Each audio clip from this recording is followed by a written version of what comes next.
The history of our story began long ago.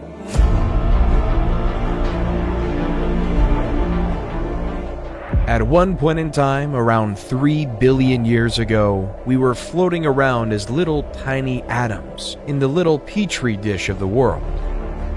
Fast forward to around 6 million years ago, and we see the emergence of the first hominids, the family of primates that include humans. 1.9 million years ago, Homo erectus was the first species to leave Africa and colonize other parts of the world.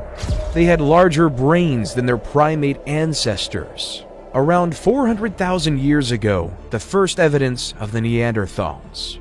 Their bodies were adapted to the cold environments of Europe and Western Asia. Their distinctive facial features were some of the most human-like ever seen. Then came us, the only surviving species of the Homo genus.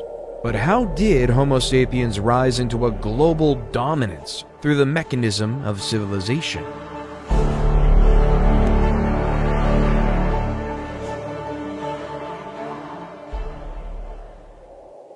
We begin our story in the fertile lands of Mesopotamia in 4000 BCE. Nestled between the great Tigris and Euphrates rivers in the Sumerian city of Uruk.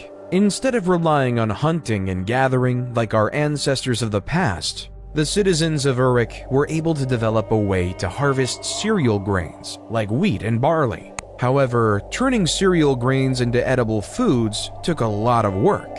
In the beginning, they had to use an invention called a hand mill, which consisted of 2 stones. As the grains were crushed between the 2 stones, the flour was collected in a container and stored for future use. This was the start of something great.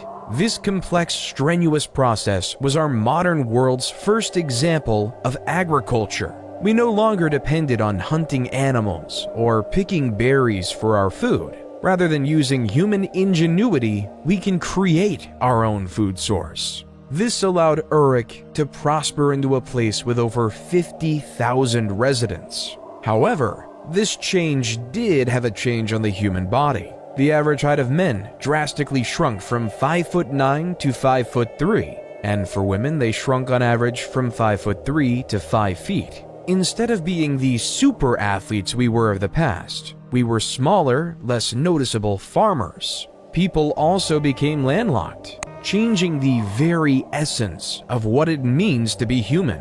In the early 3000 BCE, according to legend, King Gilgamesh began his rule as a Sumerian king of his region. However, by the end of 3000 BCE, the Akkadians ousted the Sumerians. Sargon the Great took power and conquered all of Sumeria.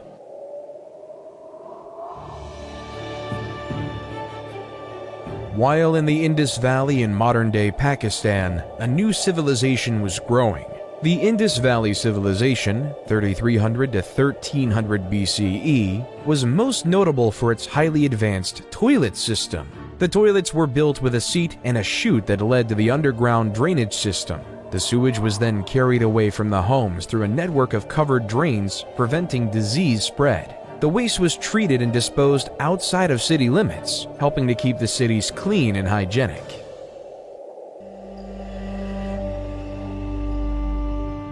While in Egypt, they were more consumed with building pyramids than basic human plumbing.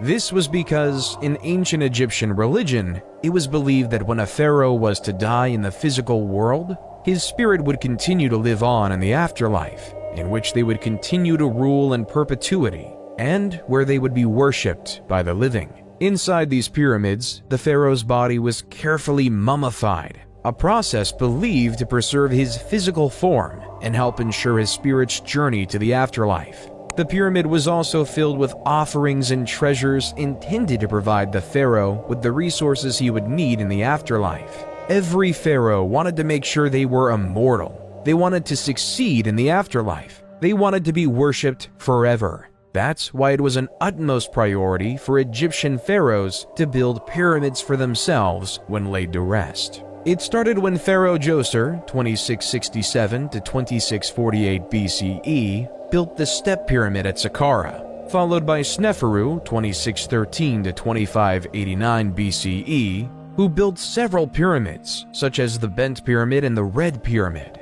Then came the pharaoh Khufu, 2589 to 2566 BCE, who built the famous Great Pyramid of Giza in a labor-intensive 20-year process, one that the world still marvels at today. Khufu was then followed by pharaohs Khafre and Menkaure, who built the slightly smaller second and third pyramids of Giza respectively.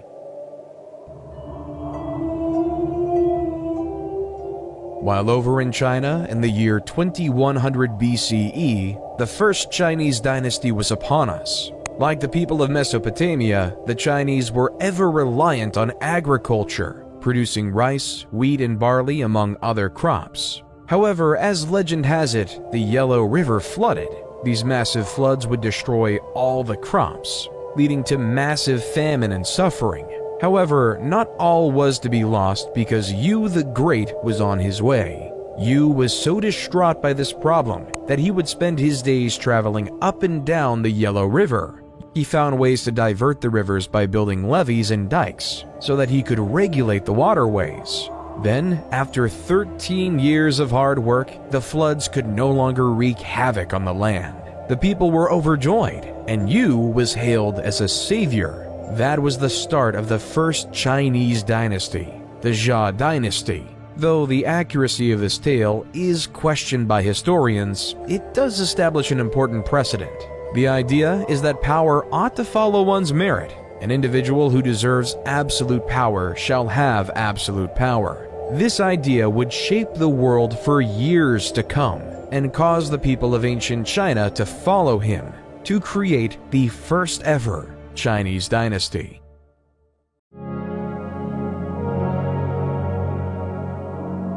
While back over in Mesopotamia, around 1772 BCE, a Babylonian king named King Hammurabi created the basis of the legal system as we know it today. Hammurabi ordered the creation of a 7-foot-tall, 2-foot-wide stone slab.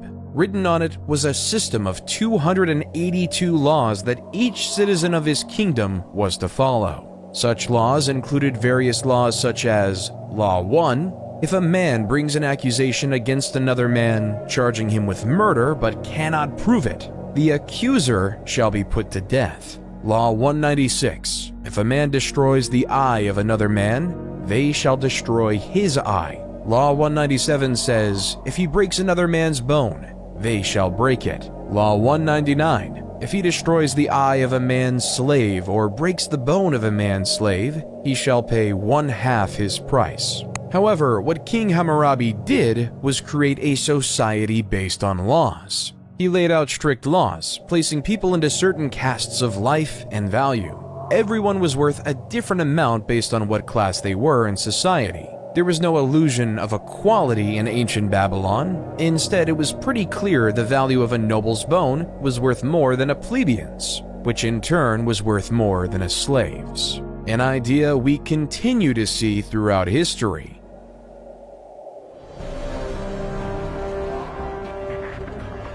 While in modern-day Turkey, a lesser-known civilization came to power. The Hittites Empire under the charismatic rule of the leader Labarnus, 1680 to 1650 BCE. He was a skilled ruler with a single vision in mind, uniting the Hittite city-states under a single rule. Labarnus led his army from city to city, conquering neighboring city-states and making alliances with their leaders. He was a shrewd diplomat, and he used his diplomatic skills to win over the hearts and minds of the people. Eventually, Labarnus became the ruler of all the Hittite city-states and established the empire. He was a just and fair ruler and was loved by his people. Under his rule, the Hittites prospered and their territory expanded, leaving them right next to their neighbors in Egypt.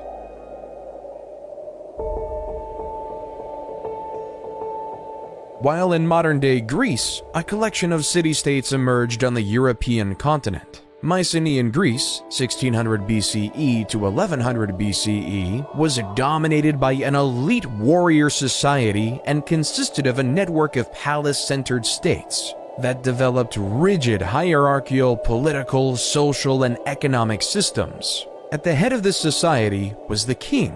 However, unlike a unified civilization, each city was on its own. A city-state is a city that, with its surrounding territory, forms an independent state. The development of city-states such as Troy, Mycenae, and Pylos start to grow. The first remnants of the Greek written language, known as Linear B, also started to emerge. The first record of any Indo-European Greek record we have today.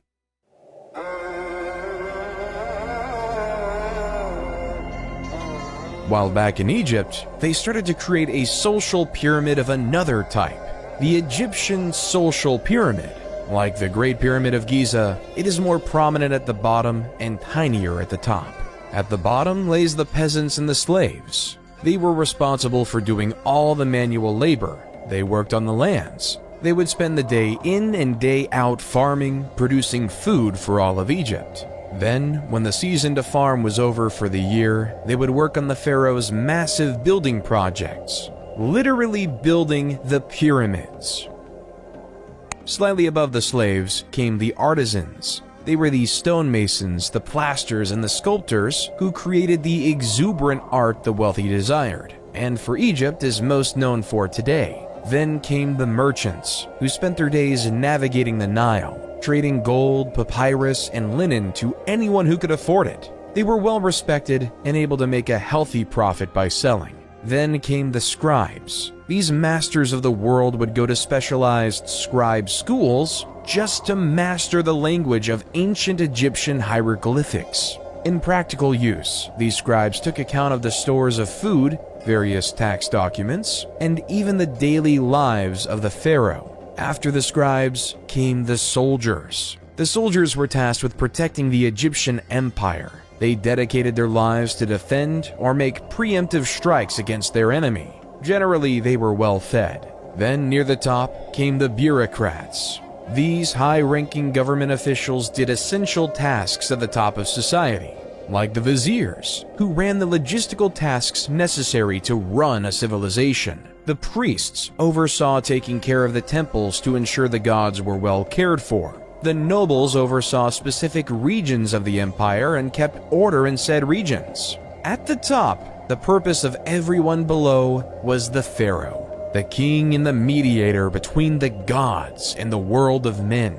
The pharaohs will be known to be supreme, and all must succumb to it. When the pharaoh dies, he will be buried in a pyramid in which he will help eternally rule over the Egyptian empire. Egyptian society was created to serve the pharaoh. Taxes were taken from the farmers for the pharaoh, and artisans made unique crafts for it. The merchants ensured the pharaoh was well supplied with the needed goods. The scribes would follow the pharaoh and record his thoughts. The soldiers made sure his empire was protected. The bureaucrats did the jobs the pharaoh couldn't do, while the pharaoh sat at the top and communicated with the gods. Pharaoh Ramses II, 1279 to 1213 BCE, accomplished many extraordinary things by living in this social system. He orchestrated the construction of the Temple of Abu Simbel, the Ramesseum, and the Temple of Karnak. He was also able to grow the Egyptian empire and reconquer lands lost by other pharaohs, except for the land claimed by the Hittite Empire.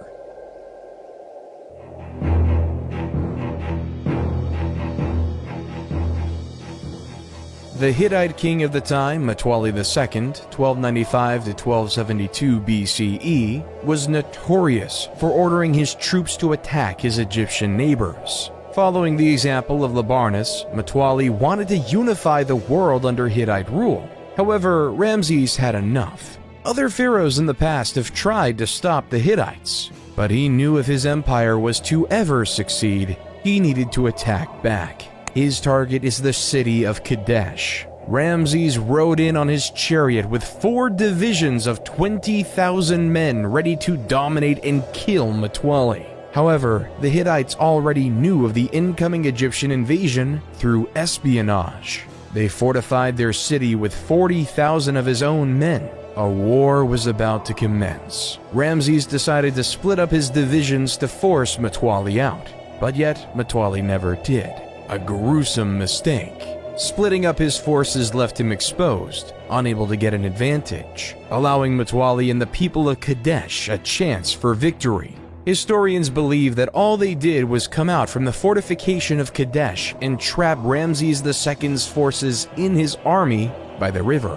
But yet, for some unknown reason, they never did, leaving the Battle of Kadesh to end in a draw. After the battle, though, both sides decided it would be best to stop attacking each other, that they should live in peace and unity in this world. Then, after the death of Mtwali, the new king Hattusili III took the throne of the Hittite Empire. Through the means of messengers in the year 1258 BCE, both Ramses and Hattusili signed the first peace treaty to ever exist. Reading in part, Ramses the Great King, the king of the country of Egypt, shall never attack the country of Hatti to take possession of a part of this country. And Hattusili, the great king of the country of Hatti, shall never attack the country of Egypt to take possession of a part of that country. Then, a period of friendship occurred between these two once warring nations. The Hittites were skilled in metalwork and taught the Egyptians to make superior weapons and tools. At the same time, the Egyptians, master of agriculture, shared their knowledge with the Hittites, trade for the benefit of both civilizations. Both civilizations prospered because of this. Peace can lead to prosperity. The agreement was kept in place until around 1200 BCE because that's when the Hittite Empire fell, because of the constant attacks they faced from the Sea People, leaving the Hittite Empire to be lost in the state of history.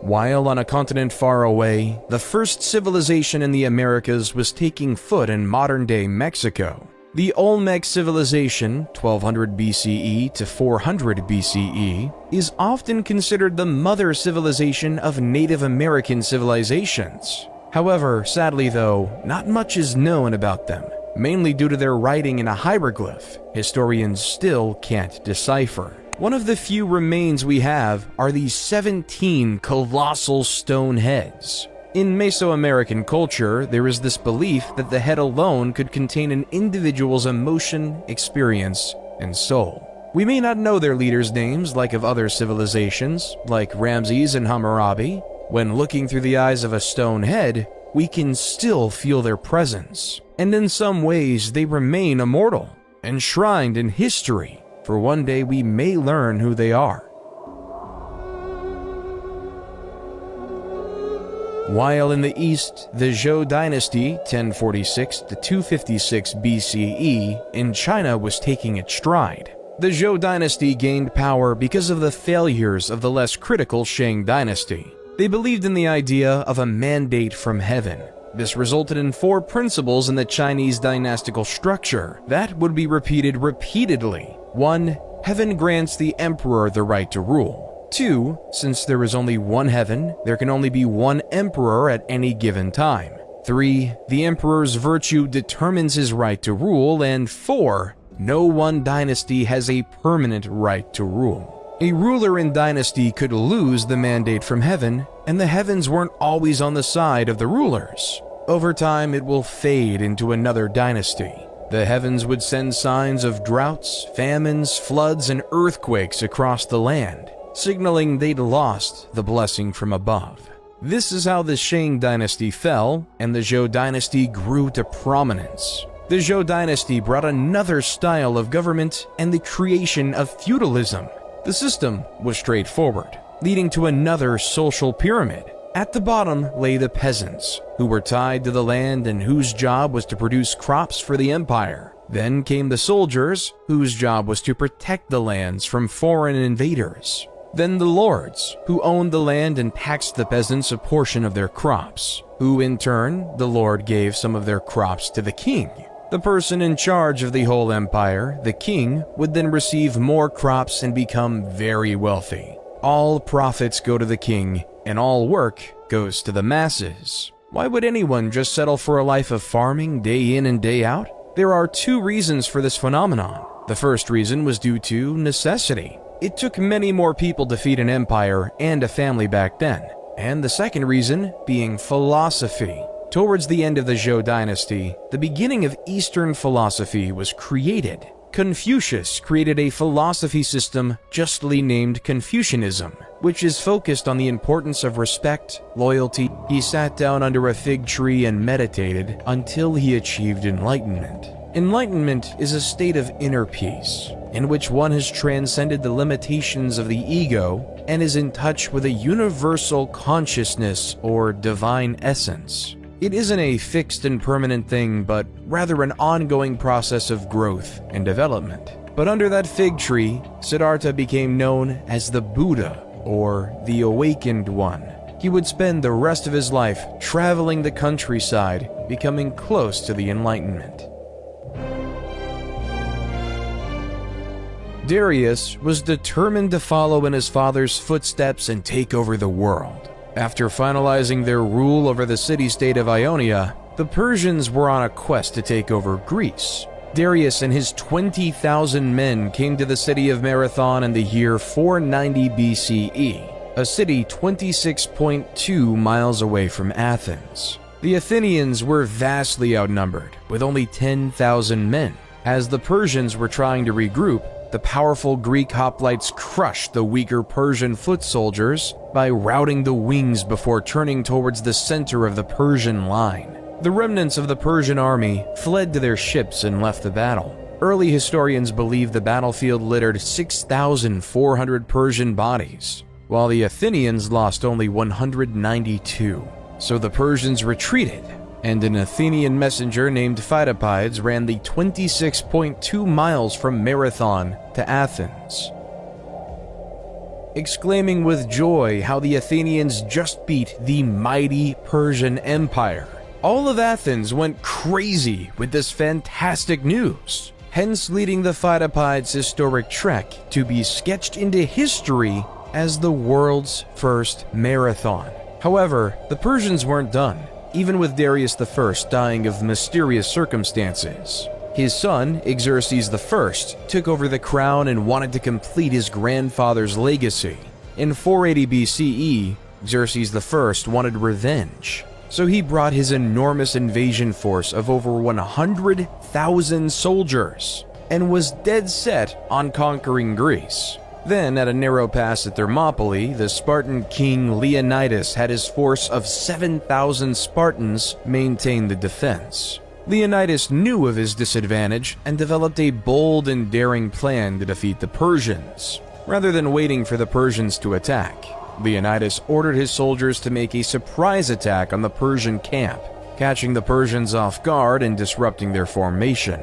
Despite their success, the Greek army was ultimately overwhelmed by the Persians, who attacked from all sides and eventually broke through the Greek defenses. Leonidas and his soldiers fought with courage and determination. Still, they were ultimately defeated.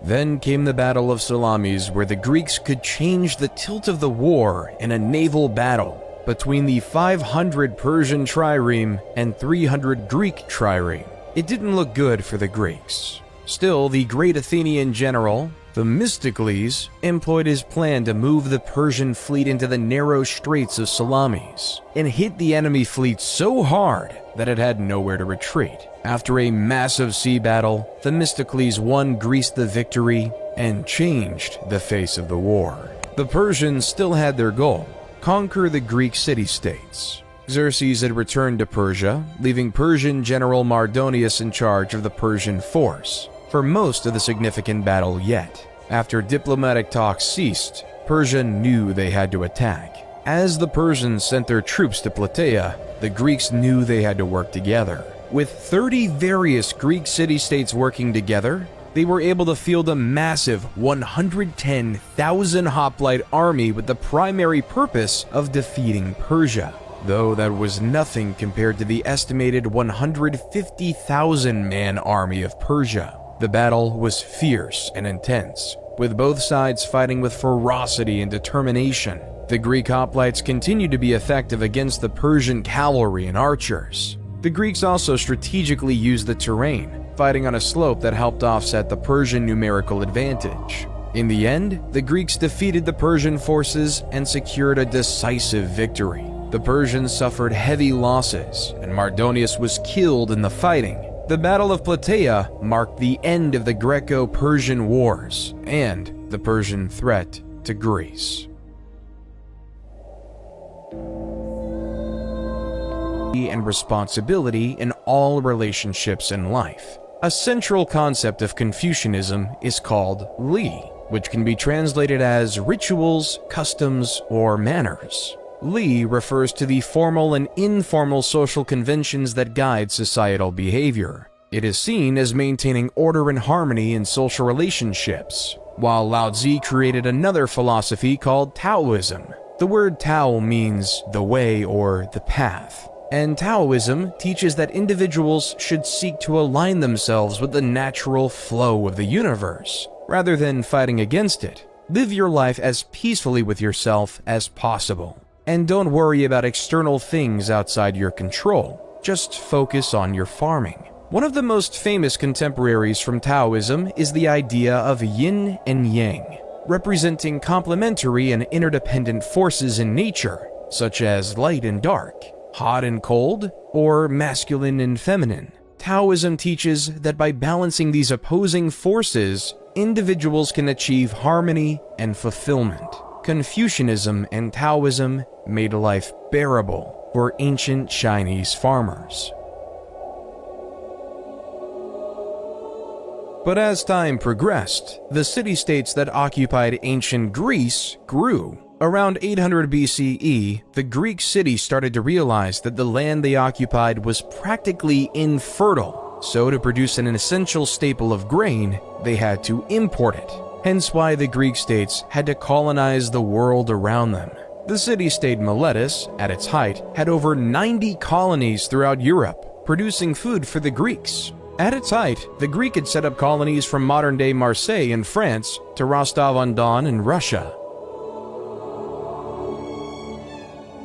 One of these new emerging city-states was Rome. As legend has it, Romulus and Remus were twin brothers abandoned by their parents and placed into the river Tibet. As the basket floated across the river, a female wolf discovered the two orphans and nursed them back to health. When Romulus and Remus became adults, they decided to find a city where the wolf rescued them. However, this created turmoil as both brothers wanted the site to be named after themselves. As Romulus and Remus fought relentlessly, eventually Romulus came up with the final blow and killed Remus, creating Rome in 753 BC.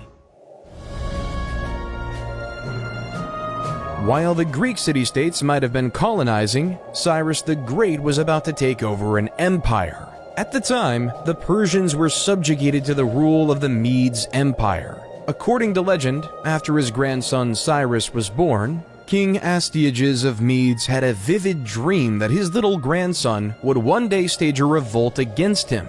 King Astyages knew what to do and ordered his chief advisor to kill the baby. But the chief advisor gave the baby off to a shepherd to be raised instead. However, troubles weren't over for Cyrus. When he was 10, King Astyages found Cyrus. King Astyages wanted to kill him because the dream was very clear. This man will revolt against you. Yet, against his better senses, Cyrus was allowed to live. King Astyages' biggest mistake.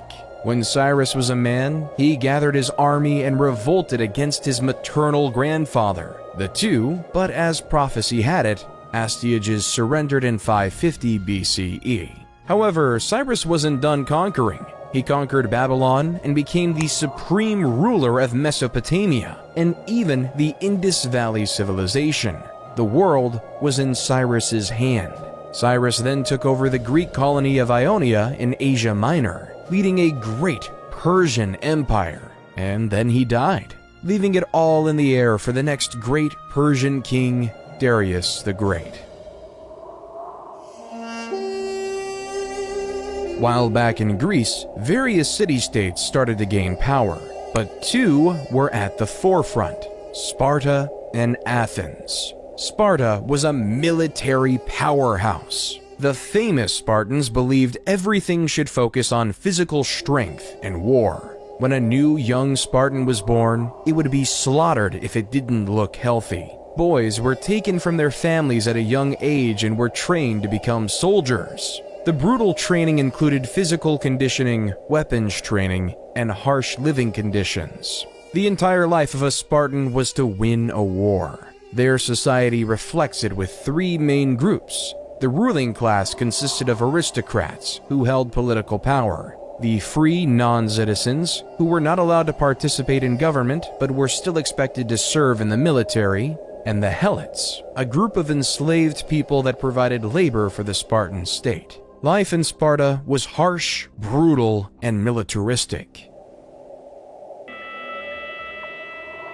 While their neighbors up north were experimenting with this idea of democracy, Athenian democracy was a highly complicated mess. There were two branches, the Council of 500 and the Assembly. The Council of 500 was selected randomly by a process known as sortition. Athens itself was made up of 10 different tribes. Each tribe was responsible for providing 50 citizens to serve for 1 year in the Council of 500 via random selection. Each eligible citizen would be given a personalized token. Those tokens were inserted into a particular machine called a clariturion. This long-lost technology included tubes and balls, which somehow selected 50 residents of each tribe to join the illustrious Council of 500.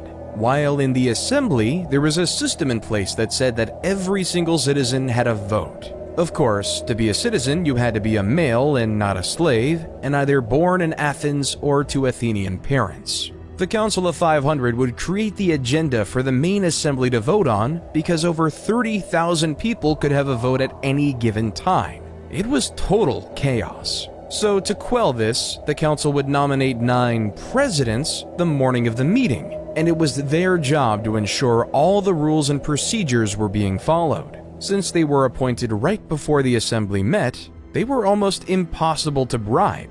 Somehow, the assembly would loudly vote on whether a bill would pass. They would vote on matters like appointing generals, various laws, and other government bureaucracy. However, not everyone liked this Athenian democracy. The famous Greek philosopher Plato thought the idea was barbaric. In Book 6 of his seminal book, The Republic, Plato writes, "The true navigator must study the seasons of the year, the sky, the stars, the winds, and all the other subjects appropriate to his profession if he is really fit to control the ship. Think that it's quite impossible to acquire the professional skill needed for such control, and that there's no such thing as the art of navigation." How much could a randomly selected member of the Council of 500 really know? How much could he fully contribute to society? Should we allow a random member of society to have any power? Instead, Plato would advocate for the idea of a philosopher king, a man who studies wisdom, logic, and reasoning, a man who dedicates his life to understanding how to be just, a man who will become the navigator of wisdom. Plato would rather say, the society we have described can never grow into a reality or see the light of day, and there will be no end to the troubles of the states, or indeed, my dear Glaucon, of humanity itself, till philosophers become rulers in this world, or till those we now call kings and rulers really and truly become philosophers, and political power and philosophy thus come into the same hands. There's just one issue with Plato's quote. Every leader thinks they're a philosopher king. Everyone thinks their thoughts are the best. Everyone thinks their ideas are the wisest. From Yu the Great in China, to Labarnus of the Hittite Empire, to Siddhartha Gautama of the Kingdom of Magadha in India.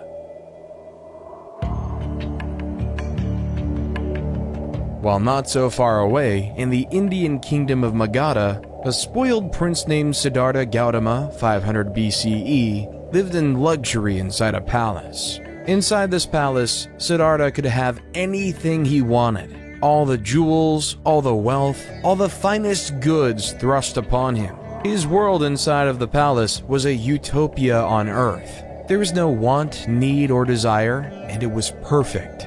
Until he went outside his palace compound, the only place he ever knew.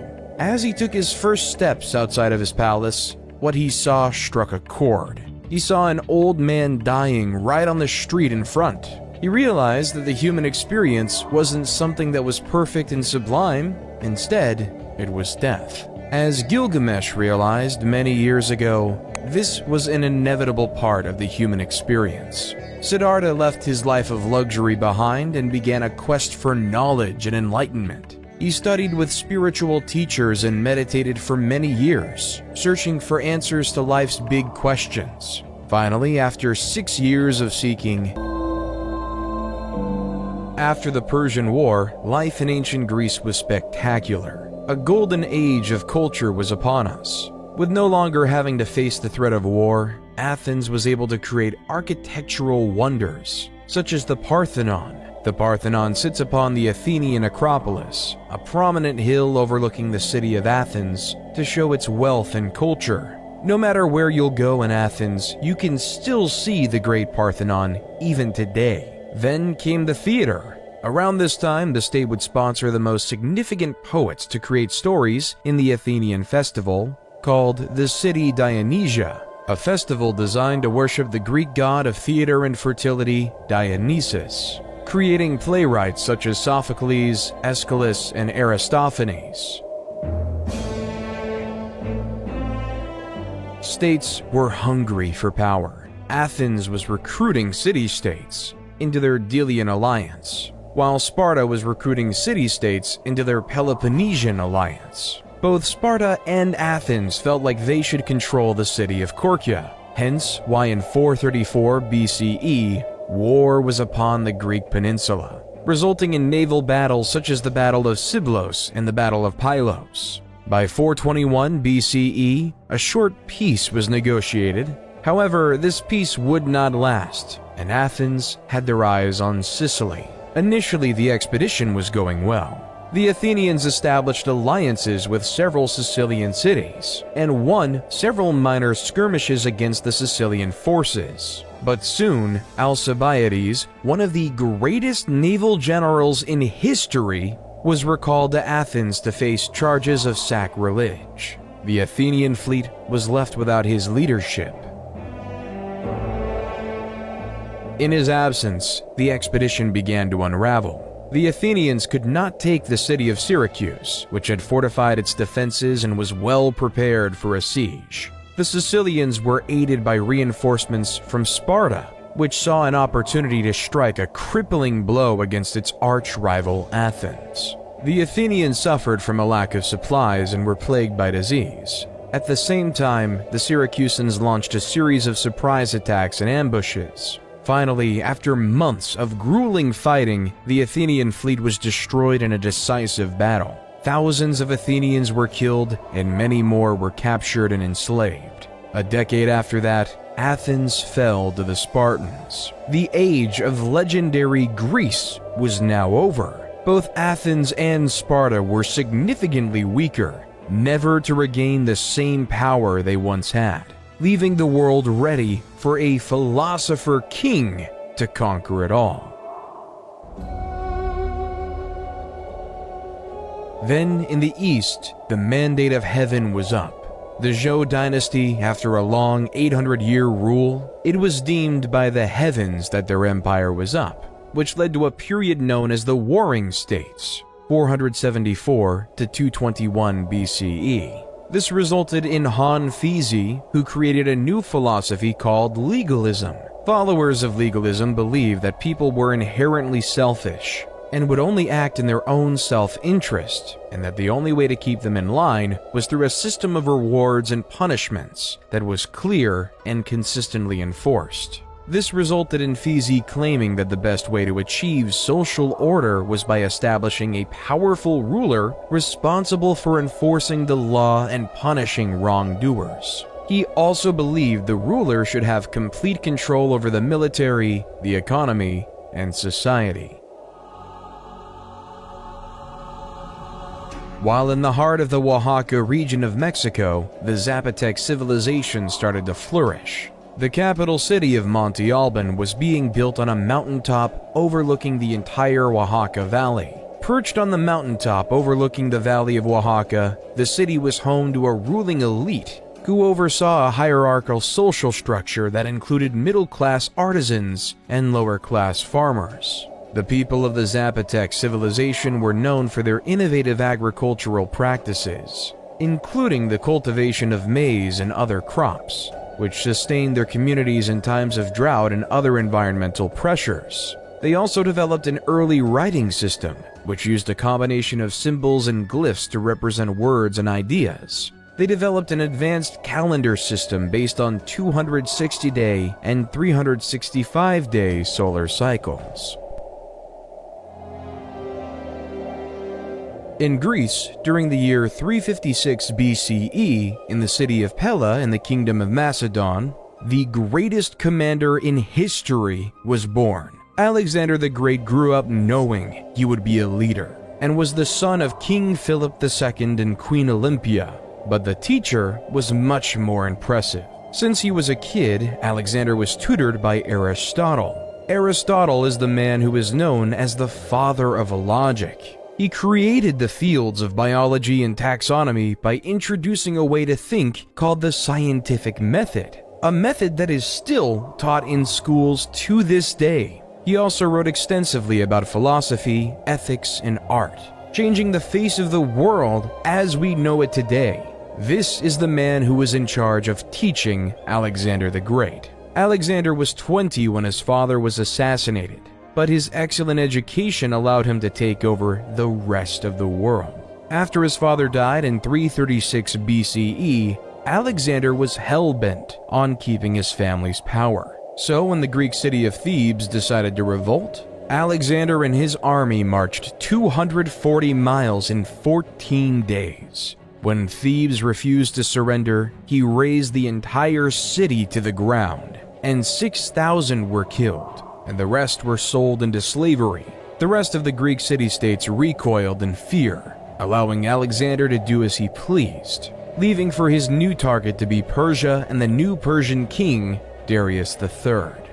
In 333 BC, Alexander faced the Persian army at the Battle of Issus. This significant engagement saw the Persian king Darius III defeated and forced to flee. Alexander then captured several key cities, including the vital port of Tyre, which had resisted his initial siege. In 331 BC, Alexander faced Darius III again at the Battle of Gaugamela, near the Tigris River in modern-day Iraq. Despite being outnumbered, Alexander won a decisive victory using superior tactics and mobility.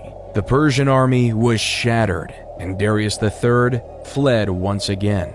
Alexander then proceeded to capture the Persian capital of Babylon and took control of much of Mesopotamia. He continued his campaign eastward, winning battles in what is now modern-day Iran and Afghanistan. In 330 BC, he captured the Persian capital of Persepolis, a city of great wealth and cultural significance. But Alexander wasn't done. He wanted to expand eastward, eventually crossing the Hindu Kush mountains into India. However, his troops grew tired of the endless fighting and refused to go any further, and Alexander was forced to turn back. However, after Alexander failed in the Indian subcontinent, a powerhouse emerged in India called the Mauryan Empire. At its height, it spanned over much of India, Pakistan, Bangladesh, and Afghanistan. However, this conquering came at much of a cost for its leader Ashoka the Great. In 261 BC, after the death of his parents, Ashoka decided that his empire needed to expand. In his sights, the kingdom of Kalinga. The war was bloody, the war was fierce. Over 100,000 people died. Ashoka couldn't sleep with himself. He didn't know how to deal with his actions that resulted in so much death. So he turned to the teaching of the Buddha. Under Ashoka's rule, the Mauryan Empire became known for supporting Buddhist teachings and promoting nonviolence. Ashoka issued a series of edicts inscribed on rocks and pillars throughout the empire that promoted principles such as kindness, respect for all religions, and the abolition of slavery. Certain traits were not shared in the West by Alexander.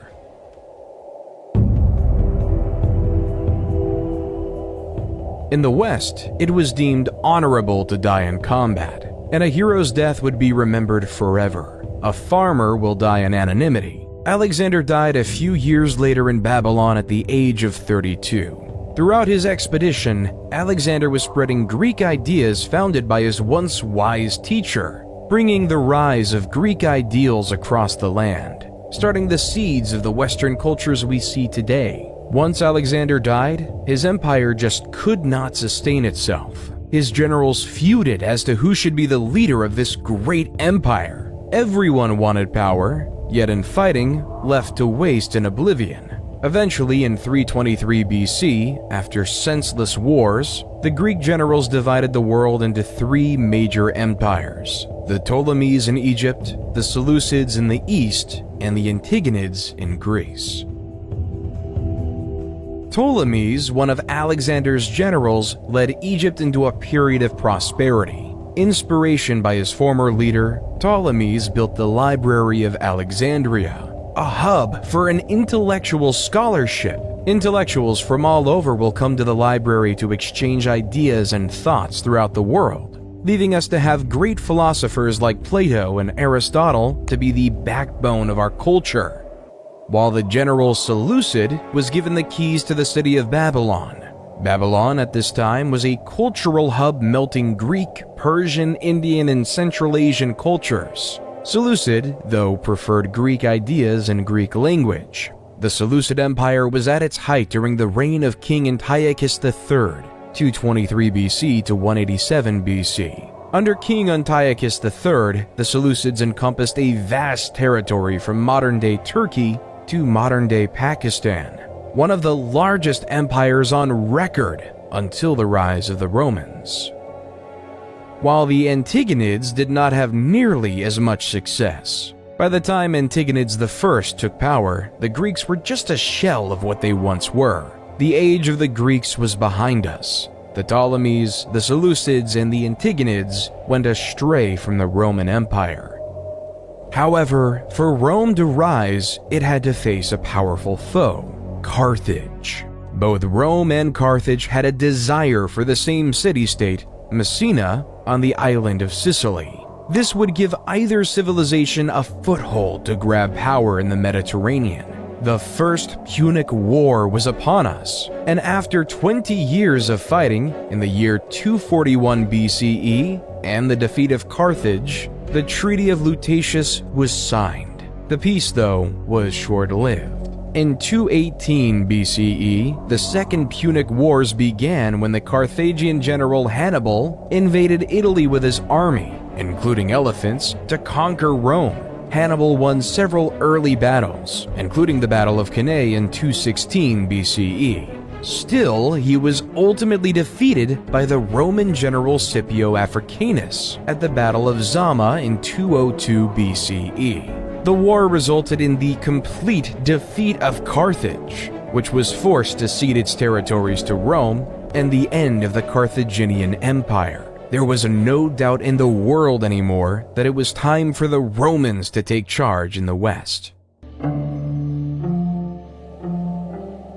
While in the East, after the end of the Warring States period, Qin Shi Huang and the Qin dynasty were an absolute power. 221 BCE to 206 BCE, Qin was determined to turn diverse China into a unified Chinese empire. He divided the lands into 36 command areas supervised by a governor, military commander, and imperial inspector. It was expected that you followed the will of Qin or else you would face harsh penalties. The basic ideas of legalism in action, strong government, harsh laws, and inheriting knowing that humans were necessarily selfish. However, their mandate from heaven ran quite quickly. After Qin Shi Huang's death, China was in turmoil with another dynasty on foot.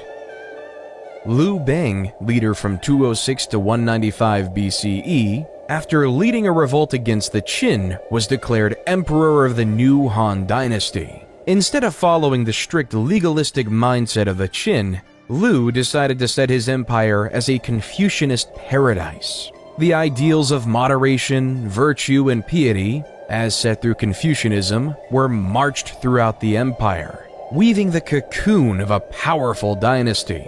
During the Han dynasty, the production of silk was ever increasing. and the idea of profits was in the minds of all. So in 138 BCE, Emperor Han Wu sent an imperial convoy to make contact with cultures of Central Asia and the Mediterranean. Then after the routes were established, Chinese merchants and traders would bring their silk across the Silk Road to the Middle East and eventually Europe, where it would be sold at high profits, though in the beginning the route was relatively short. Because in 97 BC, Ambassador Kan Ying was sent to Rome with gifts of silk for their empire. However, Kan only got as far as Mesopotamia because he was told by the Parthians, the dominant empire in Iran at the time, that the journey would take years. Little did Kan know that he was misinformed, that the journey would have been relatively shorter, but the Parthians wanted to keep their spot as the middlemen.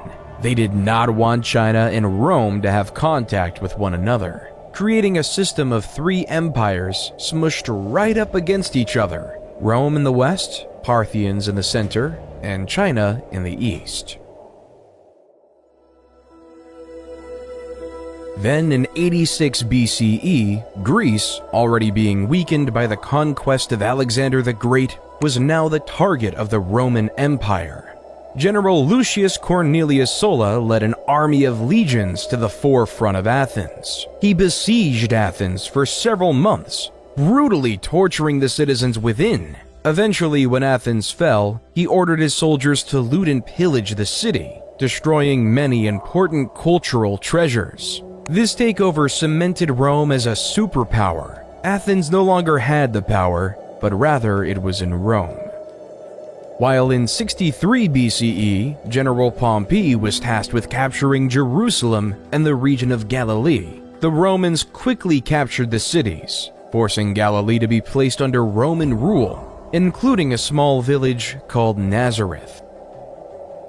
The Romans' desire to expand didn't end in Galilee, though. In 58 BCE, Julius Caesar was appointed governor of the Roman Province of Sicilian Gaul, northern Italy, with the express assignment of conquering the rest of the Gauls. At the time, the Gauls were a group of Celtic peoples who lived in that area that is now France, Belgium, and parts of Switzerland, Germany, and Italy. However, it was Caesar's job to take over these Celtic tribes, while the Gauls, who were insistent on their independence, all had to work together under the leadership of Vercingetorix in a last-ditch attempt to stop the Romans. As Caesar brought his troops to Alesia in 52 BC, war was upon us. Alesia was surrounded by a double wall and a ditch, with additional fortifications on the town's hills. Vercingetorix had gathered a large force of Gallic warriors inside the town. In contrast, Caesar had assembled a sizable Roman army outside the walls. Caesar realized that a direct assault on the town would be complex. So he surrounded the Gallic forces and starved them into submission. He ordered the construction of a series of fortifications around Alesia, including a circumvallation wall that encircled the town, and a second wall and ditch that faced outward to defend against any attempts to break out. Over several weeks, Caesar's forces engaged in a grueling siege of Alesia, with both sides suffering heavy losses. The Gallic warriors inside the town made several attempts to break out, but they were repelled by the Roman forces. The tide of the battle turned in favor of the Romans when a second Gallic army, led by Vercingetorix's ally Commius, attempted to relieve the siege. Caesar sent a detachment of his forces to intercept the Gallic reinforcements. After a fierce battle, the Roman soldiers emerged victorious. With his forces surrounded and facing starvation, Vercingetorix was forced to surrender. He emerged from Alesia and offered himself as a prisoner to Caesar, effectively ending the Gallic resistance to Roman rule. Throughout the next 2 years, Caesar crossed the Gallic Empire, conquering and implementing it into Rome. The Gauls were implemented into Rome, even gaining citizenship within the empire. However, the Senate was not happy with Caesar. Even though he had great success against the Gauls, the Roman Senate wanted him to stop. They did not like the popularity Caesar was gaining, nor the power he was controlling. So the Roman Senate called upon Caesar to resign his command and disband his army. or risk being declared an enemy of the state. This led Caesar to an essential choice to make. Will he either follow the will of the Roman Senate or ignore them and start a bloody civil war? Roman law at the time prohibited any general from crossing the Rubicon River and entering mainland Italy with a standing army without the expressed permission of the Roman Senate. To do so would be treason, and this tiny stream would reveal Caesar's intentions and mark the point of no return. Civil war was imminent as Caesar and his army marched over the Rubicon. Battles in Corfinium and Pharsalus showed the Senate that Caesar was a worthy foe. So the Roman Senate appointed his son-in-law, Gnaeus Pompey, to lead the Roman forces against his father-in-law. Both parties knew the importance of Spain, due to it providing a link between Italy and the rest of Europe. The two armies clashed near the town of Leda in northeastern Spain. Caesar's army was significantly outnumbered, but he could use his superior military tactics and training to gain the upper hand in the battle. After several days of intense fighting, Caesar emerged victorious, forcing Pompey's forces to retreat, declaring Caesar as the new leader of Rome. When Caesar made it back to Rome, the crowds were chanting, "Hail Caesar! Hail Caesar!" The people then decided that he would be the dictator of Rome for life. Caesar immediately set to work, implementing a series of reforms and policies aimed at improving ordinary Romans' lives and strengthening the central government's power. He ordered the construction of new infrastructure, such as roads, bridges, and aqueducts, which helped to connect different parts of the city and improve trade and commerce. Caesar also enacted a series of political and social reforms, including granting citizenship to many people living in the Roman Empire and creating new laws and customs that were based on Roman practices. He encouraged the spread of the Latin language and culture throughout the city and established the Julian calendar, which is the basis of the calendar we use today. However, Caesar's reign was short-lived because 2 years later, in 44 BC, he was stabbed to death by two loyal senators, Cassius and Brutus. The assassination of Caesar led the Roman world into disarray. The world was filled with factions vying for government control without a strong leader. Octavian, Caesar's son, who was 18 then, came to Rome to claim his inheritance and assert his place in the political landscape. He quickly aligned himself with Caesar's loyal lieutenant, Mark Antony. Together, they defeated Caesar's assassins at the Battle of Philippi in 42 BCE. However, tensions soon arose between Octavian and Antony as both men vied for control of the Roman Empire. In 31 BCE, their forces clashed in the naval Battle of Actium, which resulted in Octavian emerging as the clear victor. Antony fled to Egypt with his lover, Cleopatra, and the two committed suicide the following year. With Antony's defeat, Octavian emerged as the undisputed ruler of Rome. In 27 BCE, he was appointed Augustus and became the first Roman emperor.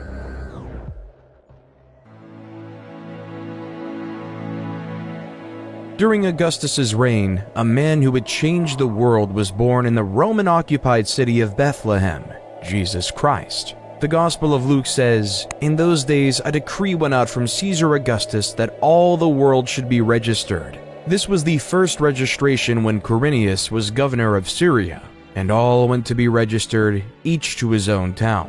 Luke 2:1-3. This census was an essential factor in Roman society because it established the population counts in these various communities, making it possible to tax these various citizens. So the highly pregnant Mary and her betrothed husband Joseph had to travel 90 miles on foot from Nazareth to Bethlehem to complete this legally required Roman census. When they arrived in Bethlehem, many other descendants of the King of David, or members of the Jewish faith, were also going to Bethlehem for the census. They found out that there was no room for them in the inn, so they were forced to take shelter in a stable where Mary gave birth to Jesus. Jesus was later named King of the Jews. After Jesus' birthday and the completion of the census, Mary and Joseph returned to Nazareth with their extraordinary son. As the years of Jesus went on, stories about him grew. More and more followers began to worship Jesus as their Messiah. They claim that he can catch an endless amount of fish. They claim that he can cure the blind, and they claim that he was the Son of God. So these followers, specifically his disciples, started to write down his entire life journey. 4 of his closest disciples, Matthew, Mark, Luke, and John, wrote down the main chunks of the book in these parts called Gospels. Each of these Gospels covered almost all of the same events, the narrative life of Jesus Christ. This narrative testimony of a child born in a stable changed the world forever. Even though many loved Jesus, some viewed him as a threat. Emperor Tiberius succeeded Augustus and reigned from 14 AD to 37 AD. Tiberius was notorious for his delators, a network of informants rewarded for spying and reporting on suspected traitors and criminals. Criminals reported on by the delators had to face a treason trial, often resulting in executions or forced suicides. His prefect of Judea at the time, Pontius Pilate, was no stranger to the harsh punishment of traitors. As Jesus was influencing more and more people, he became more of a political threat. So, following the guidelines of Emperor Tiberius, Pilate was given no practical political choice other than to execute Jesus on the cross. Roman law was evident then. One must follow the emperor's will, or else they will perish. As Jesus was crucified on the cross, a new religion was born: Christianity. In the beginning, Christianity was just a small sect of Judaism. Nevertheless, its growth would be unparalleled. Paul of Taurus would take the word of his chosen Lord across the known world. From Greece to Turkey to Syria, the word of Jesus Christ spread. His missionary tales are now documented in the New Testament as the Book of Acts. The more Paul went to different places, the more followers he gained. On the same token, it created more enemies. The divide between monotheism and polytheism was on the rise. It was beginning to get a lot tougher for Romans to accept a religious population that didn't believe in gods like Mars and Jupiter. So when the Great Fire of Rome occurred in July of 64 AD, Emperor Nero quickly blamed it on the Christians. The Great Fire was an event that destroyed 2/3 of the city of Rome. So, in order to pay for these massive repairs, Nero instituted heavy tributes across the empire. To meet at least a proportion of the costs, Nero also started to print more Roman currency, creating an inflationary effect for the first time in the empire's history. However, the individuals who lived under Roman rule, which wasn't in Rome proper, were upset by this new policy. So, in the holy city of Jerusalem in 66 AD, a revolt was on. At first, the first Jewish revolt succeeded, and the Jewish forces quickly expelled the unprepared Roman army. Then, the rebels gained some traction in the neighboring villages in Galilee. In response, the Roman Emperor Nero sent the general Vespasian to meet the Jewish forces, an endeavor that pushed most rebels into Jerusalem proper by the time Vespasian was proclaimed emperor in 69 CE. Then, around Passover in 70 AD, Vespasian and his forces sieged the city, depleting it of food and water within the walls of Jerusalem. The Jews started to quarrel within, leaving them more vulnerable to attack. By August, the Romans breached the defenses, killed much of the population, and destroyed many of their holy sites. With the Jews decimated, the strength of polytheism lived long. Then, in 98 to 117 AD, under Emperor Trajan, the Roman Empire was able to expand its greatest territorial extent, spanning all the way from modern-day Britain to the Persian Gulf. Roman rule was everywhere. Well, except for in the Americas, because the Romans didn't even know they existed. In the Americas, we can see the growth of various civilizations across the Andes located in modern-day Peru and Chile. The Mochi civilization was able to build monumental structures, like the Huaca del Sol and Huaca de la Luna, impressive pyramids that were the center of their religions. They also created advanced fertilization techniques that used bird droppings as fertilizer. Their highly centralized government made everyone know their place in society. While a little bit more south, the Nazca civilization is one enthralled in mystery. The people of Nazca created a series of large-scale geoglyphs consisting of hundreds of individual figures, including geometric shapes, animals, and human-like figures, by removing the dark reddish-brown iron oxide-coated pebbles covering the surface of the Nazca Desert. These lines are now called Nazca lines, the purpose of which is still unknown to this day and subject to conspiracy theory today.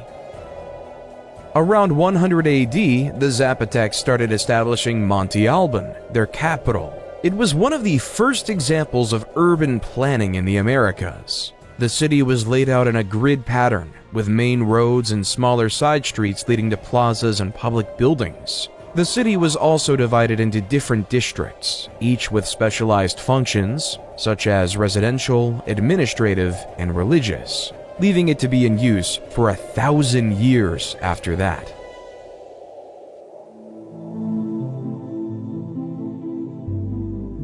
While back in Rome, after the end of Trajan's reign in 117 AD, a new emperor with a purpose was in hand. Hadrian was a man tasked with a near impossible, keeping the massive Roman Empire under one rule. He first had to deal with a crisis with the newly colonized Roman Britain. Like their predecessors in Judea, the Roman Brits did not like being Roman, so they started to cause unrest, and in the eyes of Hadrian, a real threat of revolution was on his mind. So Hadrian had ordered a massive wall, aptly named Hadrian's Wall, which spanned almost coast to coast, keeping it sunk in the conquered people's minds that the Romans were here, staving off revolution in one region. However, in Galilee, things weren't as peaceful. Simon Bar Kokhba led a rebellion of the Jewish people to free themselves from Roman rule.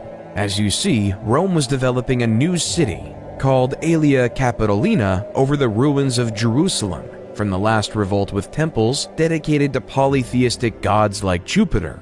By 132, Bar Kokhba took the bottle of Nasi, head of state. Many Jews regarded him as the Messiah who would save the Jewish people and restore their independence. Kokhba's troops would storm Aelia Capitolina, almost knocking out entirely the Roman garrison controlling the city. Hadrian, though, would not have it, so he sent a force of 120,000 men to the lands of Judea to conquer and force the Jewish people into submission. As Cassius Dio says in the History of Rome, 50 of their most important outposts and 985 of their most famous villages were razed. 580,000 men were slain in the various raids and battles, and the number of those that perished by famine, disease, and fire was past finding out. Thus, nearly the whole of Judea was made desolate. History of Rome 69.14, 1-2. Rome made it clear that it was not to be taken lightly. While in China, the message was quite different. The ideas of Buddhism were spreading, along with the Chinese philosophies of Confucianism and Taoism, and built a dynasty. These three philosophies worked together to make the Han Dynasty stronger and more united in many ways. While in America, the Mayan architects went across northern Petén and designed a series of short, broad temples with wide staircases flanked by enormous stucco masks. These stucco masks were made of plaster, and some burned and powdered limestone. The Mayans built these stone armatures into elaborate deity faces to capture the soul of the gods and bring it to the people. A temple like the E7 sub, yes, historians name Mayan temples like military submarines, is a pyramid with 16 stucco masks. Each allows us to go deeper into the souls of these deities of the past.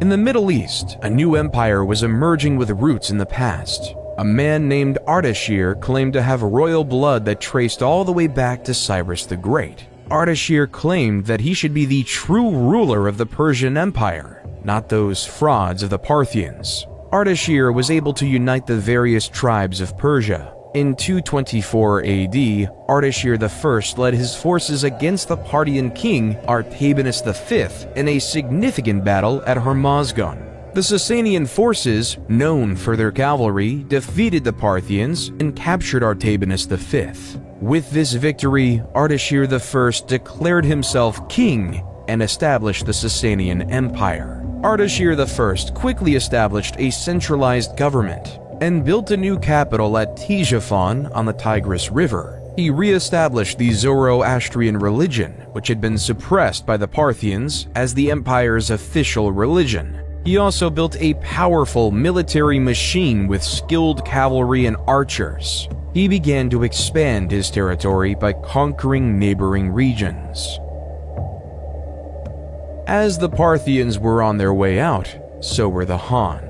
The Han dynasty's downfall was marked by political instability, economic problems, external threats, internal rebellions, and power struggles. The weakening of central authority allowed regional warlords to seize power, and the government's attempts to address economic issues were unsuccessful. External threats and rebellions weakened the dynasty even further. A warlord named Cao Pi declared himself emperor and established the Wei dynasty, officially ending the Han dynasty.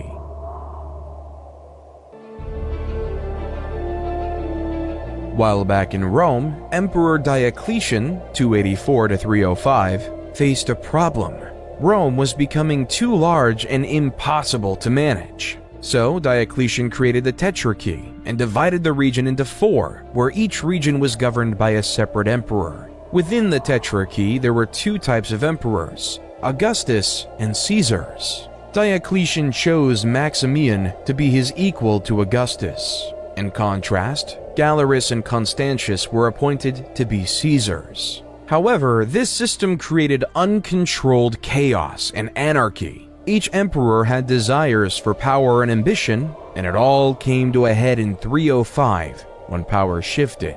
Both Diocletian and Maximian retired, and in 306, Constantius died. 3 out of the 4 original leaders were left out of the system, leading to a power vacuum to come. Emperor Constantine the Great was appointed by his father's army unilaterally as an Augustus and a Caesar at the same time to replace his father. At the same time, Maximin's son Maxentius felt as though he should have been appointed Caesar instead of Valerius Severus. So in 307, Maxentius sent his army and forced Valerius Severus to surrender. Come 308, Galerius appointed Licinius to replace him.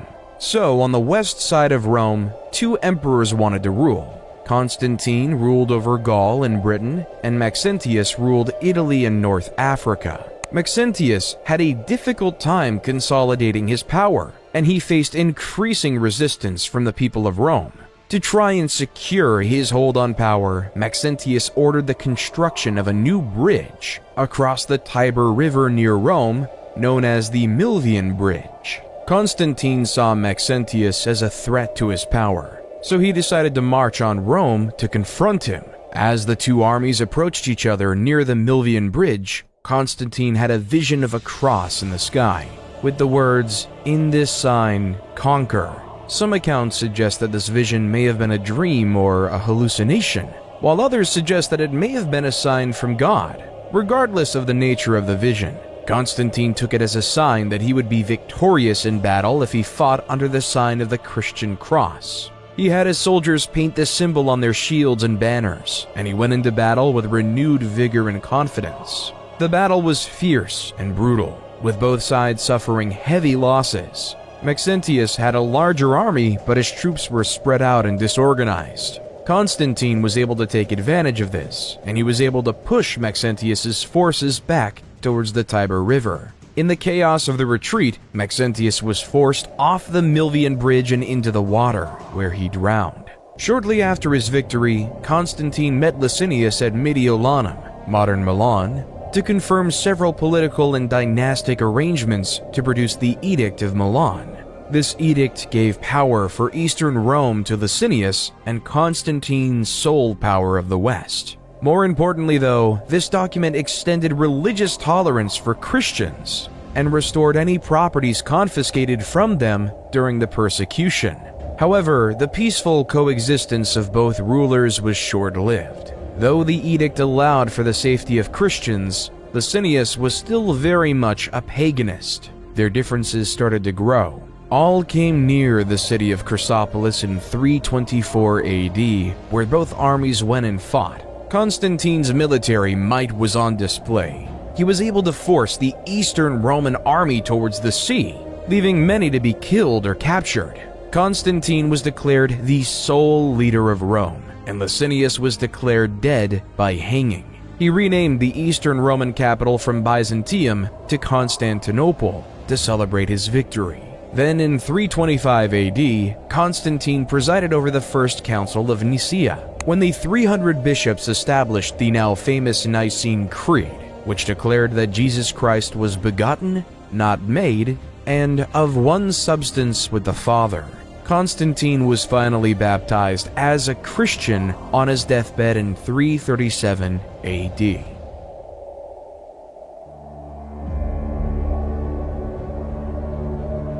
Come 370 AD, a new player was on the scenes. The Huns were a barbaric nomadic civilization who were masters of warfare. According to legends, they were taught horsemanship as early as the age of 3.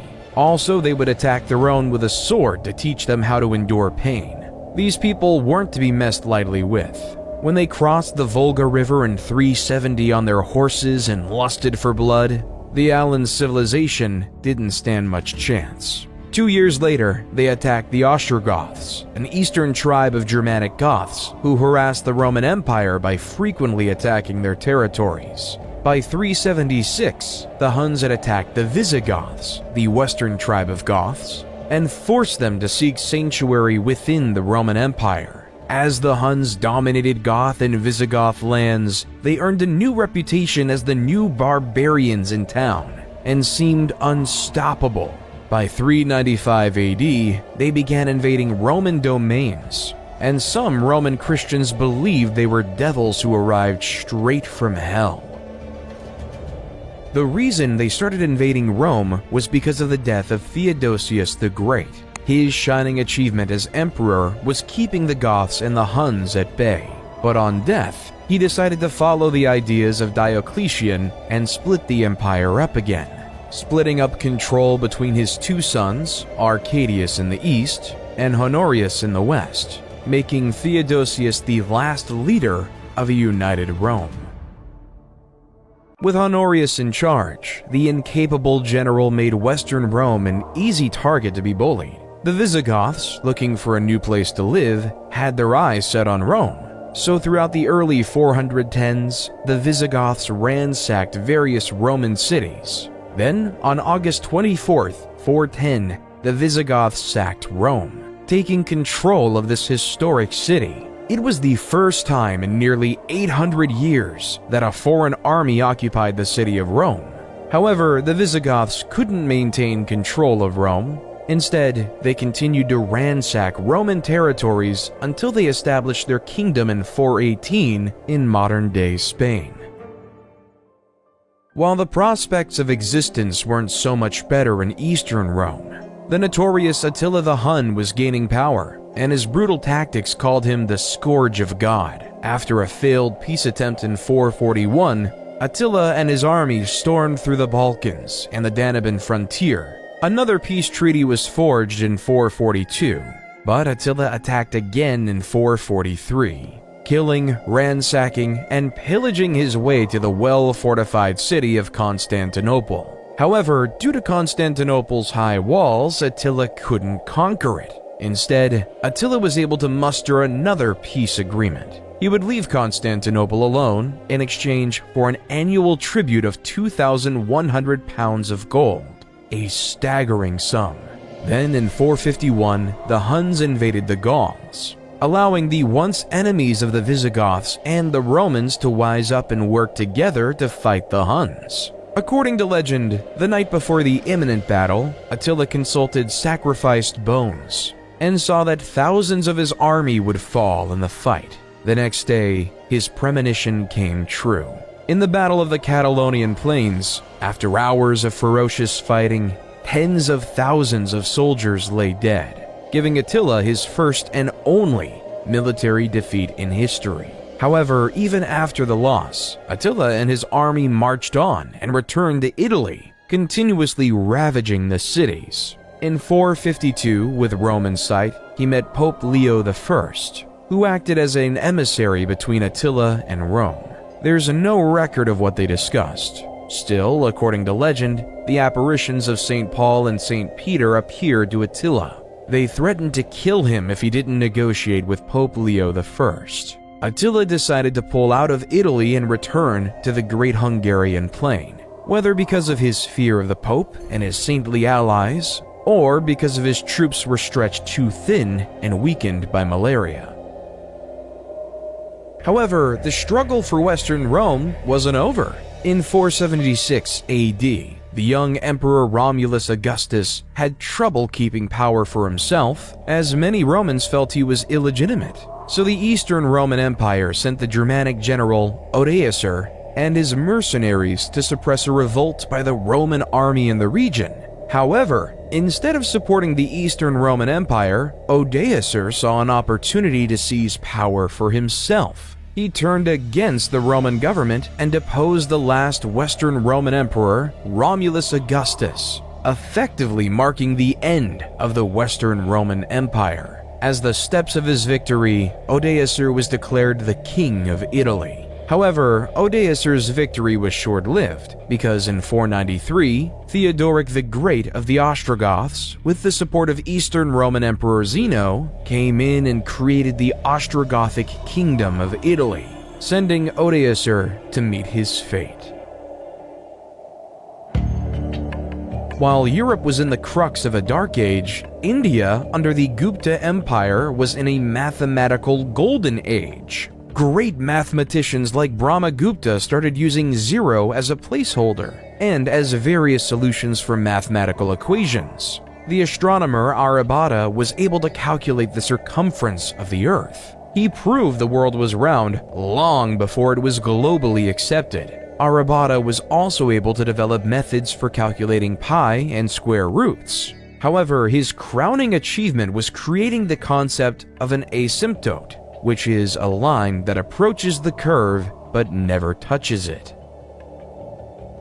The Franks under Clovis I had been engaged with the Alemanni, another Germanic tribe, and tensions between the two groups were running high. In 496 AD, in the Battle of Tolbiac, Clovis I led his forces into battle against the Alemanni, with both sides eager to gain the upper hand in the ongoing struggle for power and territory. As the Alemanni began to push the Franks to defeat, in a moment of desperation, Clovis called out to the Christian god for assistance, promising to convert to Christianity if he emerged victorious. According to legend, a sudden thunderstorm appeared, and the Franks could regroup and launch a successful counterattack against the Alemanni. The battle ended in a decisive victory for the Franks, and Clovis kept his promise and converted to Christianity, officially cementing Christianity to the forefront and birthing the Frankish kingdom. While the Western Roman Empire might have fallen, in the East, the Roman Empire was changing. Many historians argue that the Eastern Roman Empire, based out of Constantinople, should be considered a part of Rome.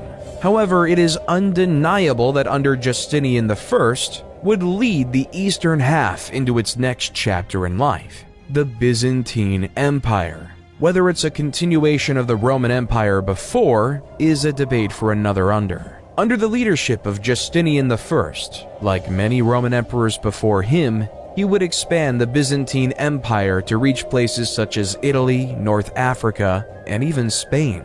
He also commissioned a team of legal scholars to codify all the laws of the Roman Empire, known as the Corpus Juris Civilis, which became the basis of the European laws we know today. He also commissioned the world-renowned Hagia Sophia in Constantinople, where this beautiful cathedral, adorned with intricate mosaics and marble decorations, became the head of the Eastern Orthodox Church.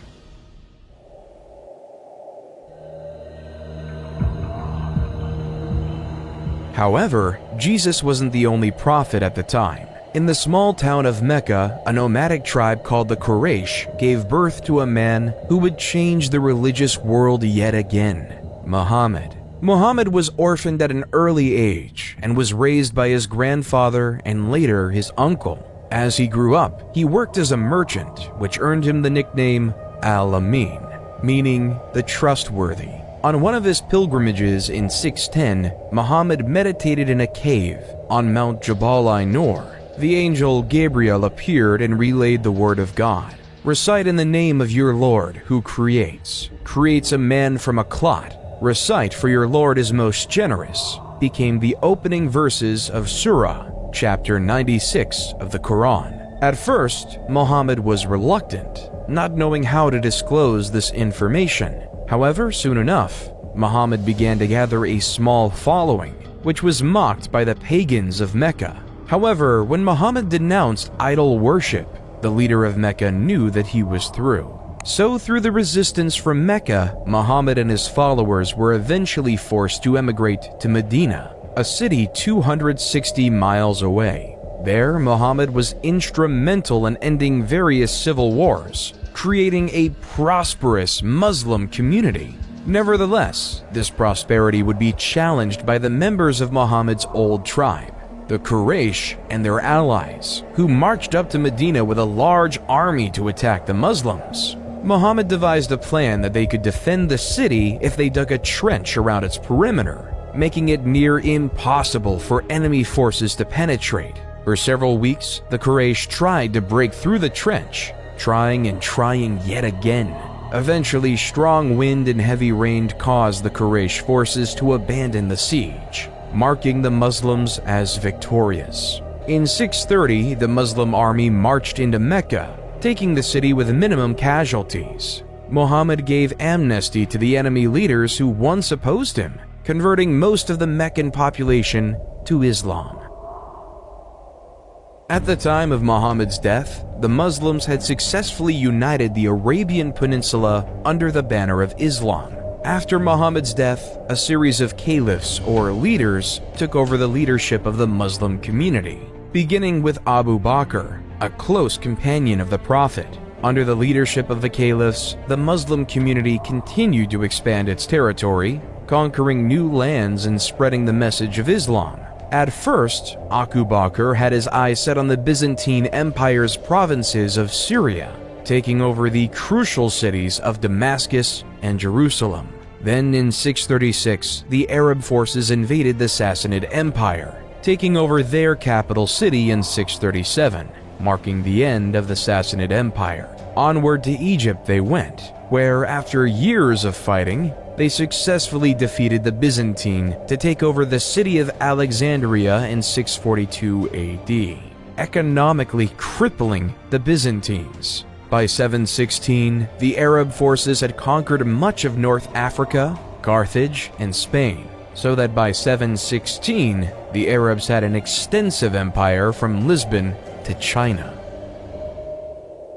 After consolidating their hold on the Iberian Peninsula, the Arabs launched raids into neighboring Francia, modern-day France. In 732 AD, they launched a significant invasion to expand their territory northward.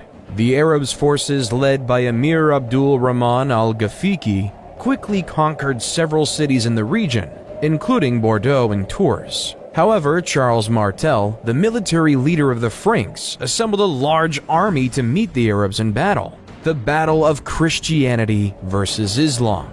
Both empires wanted to keep their own faith. The Arabs wanted to impose their religion onto the Franks. The two forces clashed near Tours on October 10th, 732 AD. The battle was fierce and lasted several days, with both sides suffering heavy casualties. In the end, though, Charles Martel and the Franks emerged victorious, and the Arab forces were forced to retreat back to Spain, ending the massive expansion of the Arabic Empire.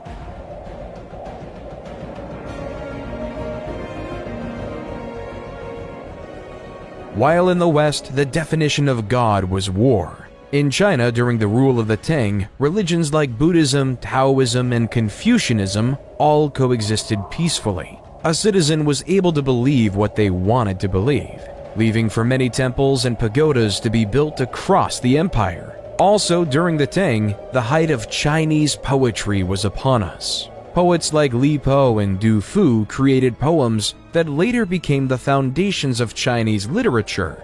Li Po wrote a poignant poem called Zanzan on the Qingthing Mountain, translated by Sam Hamill. The birds have vanished down the sky, now the last cloud drains away. We sit together, the mountain and me, until only the mountain remains.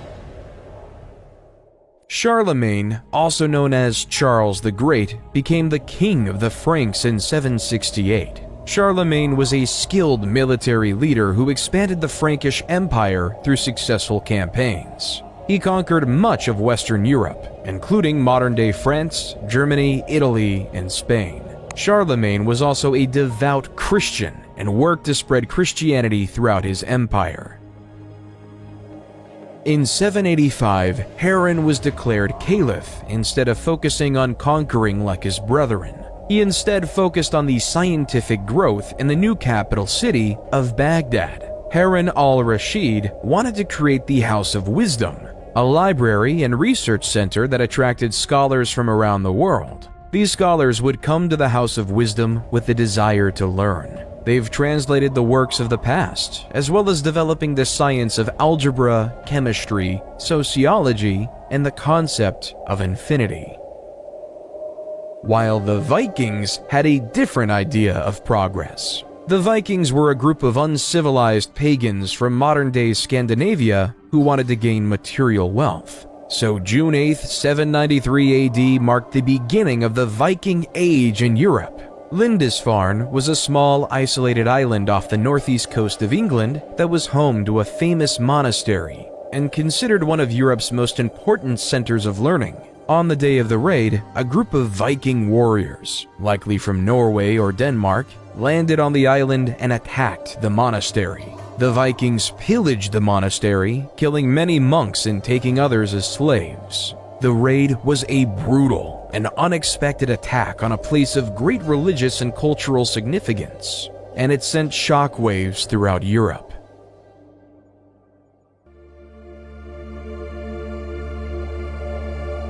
In 799, in Rome, Pope Leo III was attacked by a faction of Rome who believed that the Pope was guilty of tyranny and serious personal misconduct. So Pope Leo III ran away to the Frankish kingdom. After this, Charlemagne and his Frank army provided an escort for the Pope and restored him to the papal office. But yet, the power of the papacy was being questioned, with many people wanting it to go away, which caused Charlemagne to go to Rome in late 800 to fight for his pope.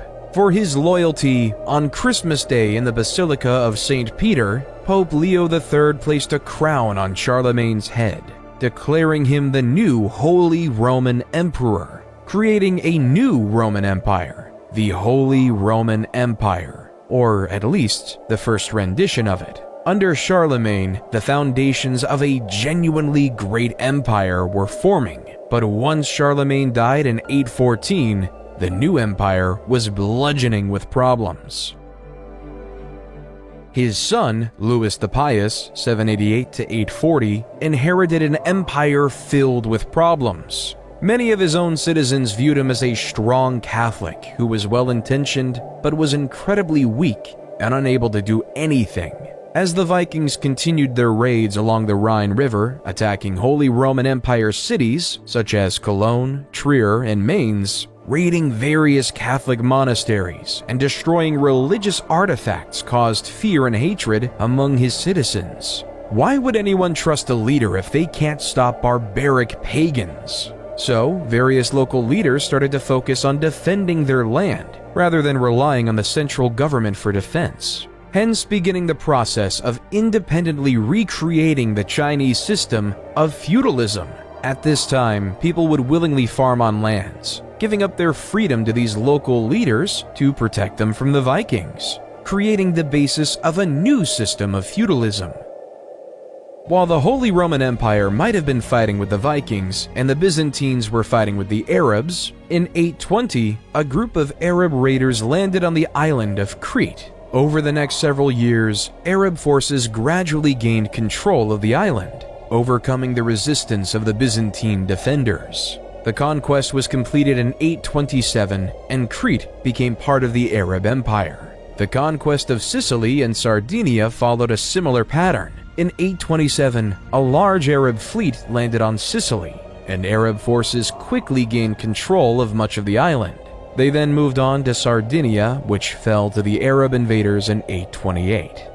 In the Holy Roman Empire, once Louis the Pious died in 840 AD, so did the Charlemagne Empire. The infighting between family members grew, leading to the Holy Roman Empire being divided between three family members in the famous Treaty of Verdun. In the west, the formation of the West Frankish Kingdom was given to Charlemagne's grandson, Charles the Bald, in modern-day France. In the East Frankish Kingdom was given to another grandson, Louis the German, which was obviously settled in modern-day Germany, while the Middle Kingdom was given to Charlemagne's eldest son, Lothair. However, being squeezed in between the West and East Frankish kingdoms gave the Middle Kingdom a short lifespan and was practically irrelevant. The Vikings weren't just a problem for mainland Europe, they were pillaging everything in mainland England. So in 871, the new king of Wessex, Alfred the Great, rose to power with one thing in mind: keeping everyone safe. Alfred built a network of fortifications known as burhs, designed to protect his people from Viking attacks. He also developed new military tactics and strategies and fostered alliances with other Anglo-Saxon kingdoms. Unlike in Great Britain, though, the Vikings were actually invited to Russia. According to Russian legend, the tribes in Russia were tired of dealing with political strife, so they invited the Varangians, a sect of Vikings, to establish order and a government over there. Hence, Rurik came with his two brothers to the city of Novgorod, and using the Vikings' famous force, they were able to establish order in the city, declaring Rurik as their new king, creating the Kievan Rus dynasty. Under the military leadership of Oleg, one of the Rurik kingsmen, the Kievan Rus started establishing Smolensk and Kiev in modern-day Ukraine, creating the forefront of Russia today. While back in England, expanding upon his grandfather Alfred the Great's alliance network, Athelstan was declared King of Essex. Athelstan was able to get all the Anglo-Saxon kingdoms to work together to fend off the Vikings of the British Isles. He was declared to be the first king of England due to his ability to navigate alliances and keep everyone safe, beginning one of the longest monarchies in human history. While the East Frankish Kingdom was facing a similar problem, the pagan Magyars were attacking everyone across the kingdom, leaving the kingdom to live in fear. However, King Otto of the East Frankish Empire was able to defeat the pesky Magyars at the Battle of Lechfeld in 955. Then, in 961, he could fully conquer all of the kingdoms of Italy, restoring Christendom to all the former pagans. So in 962, Otto I was coronated to Pope John XII in Rome to be the new Holy Roman Emperor. In France, though, the West Frankish Kingdom was struggling, because in 987, King Louis V, a direct descendant of Charlemagne, died at age 20 without leaving an heir to take over their dynasty, leaving the French monarchy in peril. So the French aristocracy had an election between Hugh Capet, a noble with extensive lands in the region of Isle-de-France, and Charles, Duke of Lower Lorraine. With the support of Adalbero, the Archbishop of Reims, Hugh Capet became the first king of France, starting the Capetian dynasty. However, at this time, the typical person in Europe was always living in fear. Every civilization was on the verge of conquering. They've all become land-hungry and were willing to fight for it. So across Europe at this time, every civilization started to entrench their society in the ideas of feudalism, leading to another social pyramid. At the bottom lay the serfs. Their job was to farm the land and ensure everyone was fed. Then came the knight, who provided protection for the people. Then came the nobles, who ruled over a specific territory, owning the land. Then came the kings, as previously mentioned, who gave lands to the nobles. But all the way at the top was the Pope, because the Pope could speak directly to God and had God-given ownership of all the lands. In the early 11th century, Leif Erikson was sent on a voyage to discover lands west of Greenland. If you look at a map, west of Greenland is the Americas. So Leif and his crew ventured to this new mystical land called Vinland, in modern-day Newfoundland, Canada. Leif and his crew spent the winter in Vinland, establishing a small settlement and trading with the local indigenous people. They also explored the surrounding area, which they found rich in natural resources, including timber, fish, and game. Leif and his crew returned to Greenland in the spring, where they were greeted as heroes for discovering new lands. Little did Leif know that he discovered a new continent for his European people. Though significantly less is known about the Americas, some historians believe that at the time, a similar type of expansion happened in the American continent, like in Europe. Sadly, we just don't have the historical records from this unique period. We know that the Mayans down in South America were building the impressive cities of Tikal, Palenque, and Chichen Itza, having a population of anywhere between 2 and 10 million. We also know that there were various tribes across the north, including the Cherokee, the Navajo, and the Inuits. The Inuits are most likely to have interacted with Leif's fleet. While back in Europe, in the holy city of Jerusalem laid the very famous church, the Church of the Holy Sepulchre. According to Christian belief, this church was built on the day Jesus was crucified and resurrected. However, in 1009 AD, Arab Caliph al-Hakim ordered the destruction of this sacred holy site. All of the sacred sites were destroyed, leaving them completely annihilated. When the news reached Europe, Christians were horrified. Pope Sergius IV sent a circular letter to all churches, calling for a holy fight in the Middle East and the expulsion of Muslims from the Holy Land. But yet the Arabs of the Abbasid Caliphate would actually be expelled by another before Jerusalem. The Seljuk Turks, a Central Asian Turkic people of the Muslim faith, were beginning to grow their empire. In 1055, they took over the Abbasid Caliphate capital city of Baghdad. The Seljuk Turks initially respected the Caliph, but the Seljuks took over the city over time. In 1076, they captured Medina, followed the next year by the capturing of Mecca, the holiest city in Islam.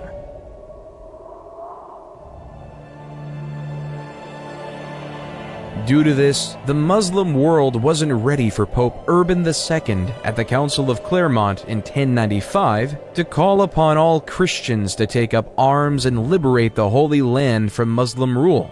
The Pope promised spiritual rewards and forgiveness of sins to those who joined the crusade, and many knights, nobles, and peasants were inspired to take up the cause. Many European nobles, such as Godfrey of Bouillon, Toulouse, Bohemond of Taranto, and Robert of Flanders, brought their armies from Europe on their journey to Jerusalem.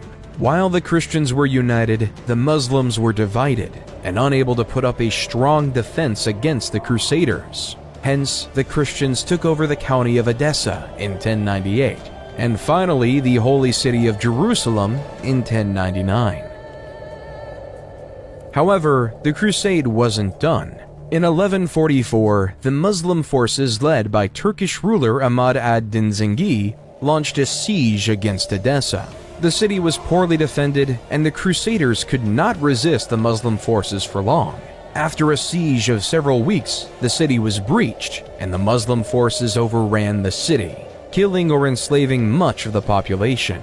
But the Christians weren't happy with that, so in 1147, the massive armies of Europe came back with attempts to free Edessa. The Crusaders faced significant logistical challenges, including shortages of food and supplies. They were also plagued by infighting and political rivalries, which called the campaign to be in ruin after the disastrous loss of the Battle of Anab in 1149.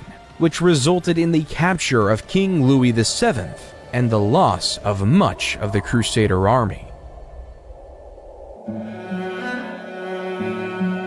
While the Christians and Muslims were fighting, the Hindus in the Khmer Empire, under King Suryavarman II, built a fantastic temple for the Hindu god Vishnu called the Angkor Wat. Vishnu is an important god in Hinduism, known as the preserver and protector of the universe. He has 10 incarnations, or avatars, and is often depicted as having blue skin and holding 4 objects. As you approach Angkor Wat, you are greeted by a massive moat and a grand entrance gate adorned with intricate carvings of mythological creatures and deities. The main temple rises like a towering mountain, with intricate carvings and reliefs that tell the stories of Hindu mythology and the history of the Khmer Empire. The temple's galleries are lined with stunning bas-reliefs depicting scenes of battles, ceremonies, and daily life in ancient Cambodia. At the heart of the complex is the central sanctuary, a massive pyramid-like structure surrounded by smaller temples and courtyards.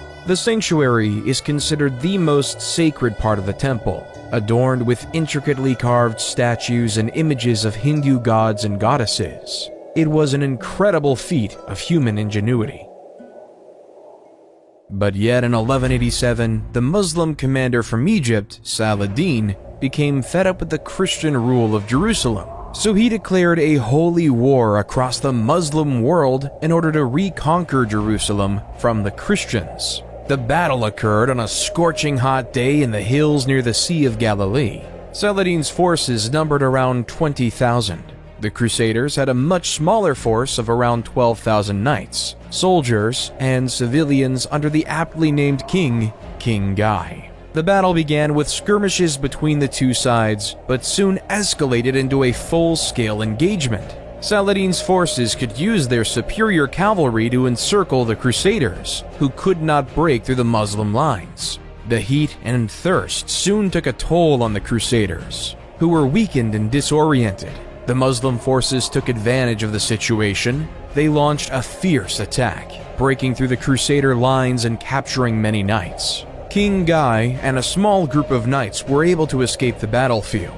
Still, the majority of the Crusader army was destroyed. The loss of the battle was a severe blow to the Christian forces in the region, and it paved the way for Saladin's conquest of Jerusalem. But the Christians weren't going to allow that. So, guess what happened?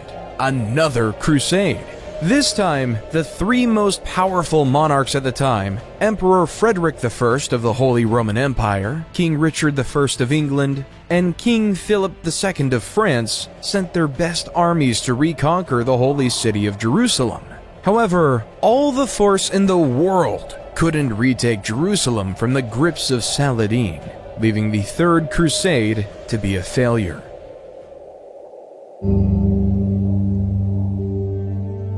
Genghis was born to a mother kidnapped by his father and forced into marriage. Legend holds that he came into this world clutching a blood clot in his right hand. Before he turned 10, his father was poisoned to death by an enemy clan. Genghis's clan then deserted him, his mother, and his 6 siblings to avoid having to feed them. However, he soon began to make friends with the other clans throughout the Mongolian mountainside. By 1206, he had united all the various tribes, uniting 1 million people. For the time, Genghis was quite progressive. He made it illegal to sell and kidnap women, banished the idea of enslavement of any Mongol, and even allowed freedom of religion. When it came to war, though, Genghis was as barbaric as the next one. His first campaign was against the Shisha kingdom in 1209. His army of mostly cavalrymen on horses quickly outnumbered and destroyed the kingdom. His next target was the Jin dynasty in China. From 1211 to 1214, the outnumbered Mongols ravaged the countryside, causing food shortages resulting in the Jin army killing tens of thousands of their own peasants just so their elites could live. In 1214, the Mongols besieged the capital of Zhongdu, now Beijing, and burnt it to the ground. In the early 13th century, King John was facing increasing pressure from his barons, who were demanding greater rights and protections under the law. In response to their demands, John agreed to meet with the barons and negotiate a settlement. The result of these negotiations was the Magna Carta, a document that set out a series of rights and freedoms that the king could not violate. Among these rights were the right to a fair trial, the right to due process of law, and the right to be protected from arbitrary arrest and imprisonment. The Magna Carta also established the principle of habeas corpus, which required the government to produce a prisoner in court and provide a lawful reason for their detention. This principle has been a cornerstone of modern legal systems around the world. Then in 1217, there was another crusade, this time led by King Andrew II of Hungary and Duke Leopold VI of Austria, with the same goal in mind: to take over Jerusalem. The Crusaders successfully captured the city of Damietta in 1219, but they could not advance further into Egypt. After a series of setbacks, including capture and imprisonment of many Crusaders, the Christian forces were forced to abandon their campaign in Egypt. The Crusaders eventually agreed to a treaty with the Muslim forces, allowing them to leave Egypt unharmed, but without achieving their ultimate goal. Genghis Khan wasn't done though. In 1219, went to war against the Khwarezm Empire in present-day Turkmenistan, Uzbekistan, Afghanistan, and Iran. During his raids, the Mongol horde swept through one city after another, taking over the likes of Bukhara, Samarkand, and Urgench. Skilled workers such as carpenters and jewelers were usually saved, while aristocrats and resisting soldiers were killed. Unskilled workers, meanwhile, were often used as human shields during the next assault. No one knows with any certainty how many people died during Genghis Khan's wars, in part because the Mongols propagated their vicious image as a way of spreading terror.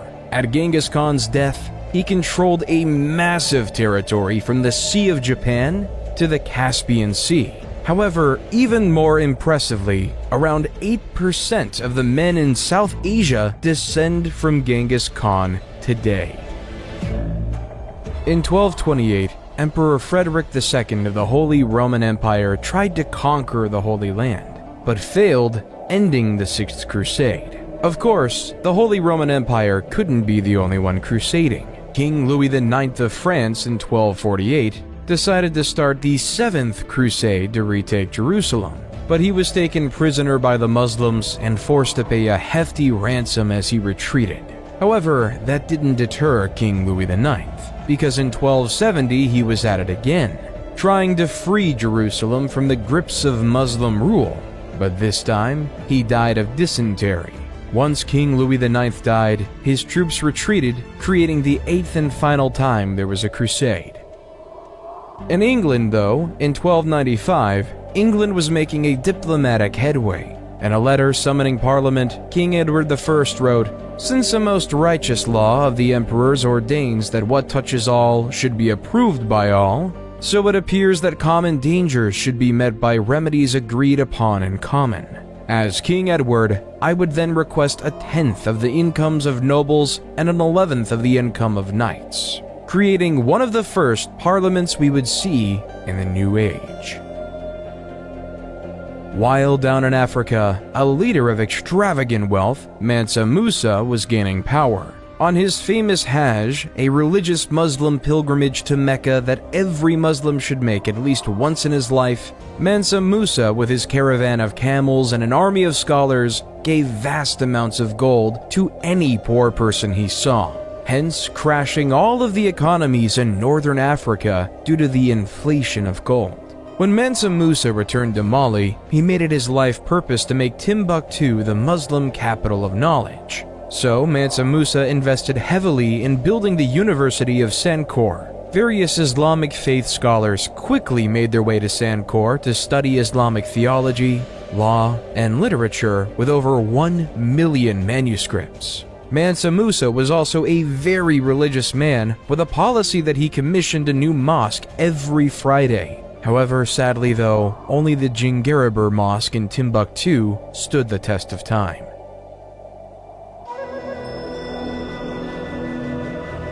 In the Americas though, another built on riches was being created. As Aztec legend has it, the god Huitzilopochtli directed them to build where they saw an eagle perched on a cactus, eating a snake. When they saw this exact scene on an island located in what was once Lake Texcoco, they interpreted it as a sign from their god and founded Tenochtitlan on that island. As time passed, Tenochtitlan started to build impressive temples such as the Great Temple. The Great Temple comprised of two main structures, dedicated to the gods Huitzilopochtli and Tlaloc. The city itself was most fascinating. It was designed with a complex system of canals and causeways to help control flooding and facilitate transport across the city, while they started to farm on floating gardens known as chinampas on the shallow waters of Lake Texcoco, which were used to grow crops such as maize, beans, and squash. As Mali and the Aztecs were building their cities, England and France were in war for 100 years. The origins of the conflict lay with the status of the Duchy of Guyenne. In basic capitalistic terms, this was owned by the British Crown. However, the land itself was in France. The second reason was that the last direct descendant of Charlemagne, King Charles IV, died in 1328. So the next closest relative was Edward III, the King of England. So King Edward III claimed the rule of France in 1337, which was not liked by the French people. As the petty, erratic 100 Years' War raged on, the people of the world had to face a pandemic like no other, the bubonic plague. As the Italian poet Giovanni Boccaccio wrote, at the beginning of the malady, certain swellings either on the groin or under the armpits waxed to the bigness of a common apple, others to the size of an egg, some more and some less, and these the vulgar named plague boils. Historians believe this pandemic was spread by rats traveling through ships across Europe and merchants throughout the Silk Road. No matter how this plague was produced, around 75 to 200 million people died. With the death of so many people, especially the poor, landowners and nobles were required to allow farmers to keep more of the product they farmed, leading to more workers' rights. In China, though, a group of rebels known as the Red Turbans revolted against the Mongol rulers of China. The Red Turbans were led by a man named Zhu Yanzhong, born into a poor peasant family. Zhu built a strong following among the rebel forces, and eventually emerged as their leader. In 1368, Zhu declared himself emperor and established the Ming dynasty, marking the beginning of a new era in Chinese history.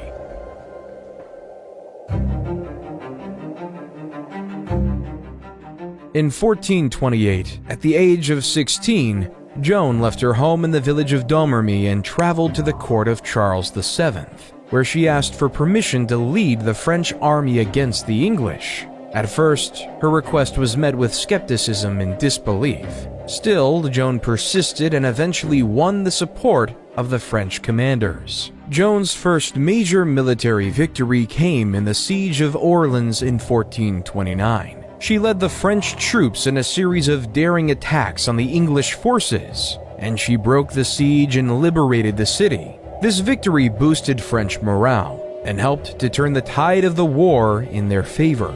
Over the next several months, Joan led the French army to victories against the English, including the Battle of Patay in June 1429. However, her success also made her enemies in the English and French court.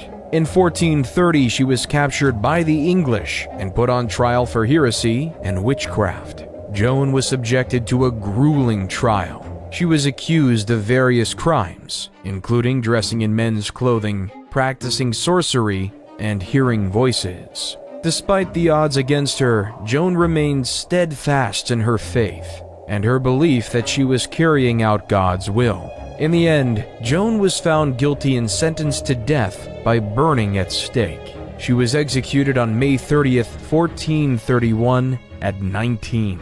Then, 20 years later, in the Battle of Castilian, Charles VII of France led a French army which defeated the English army, effectively ending English territorial claims in France.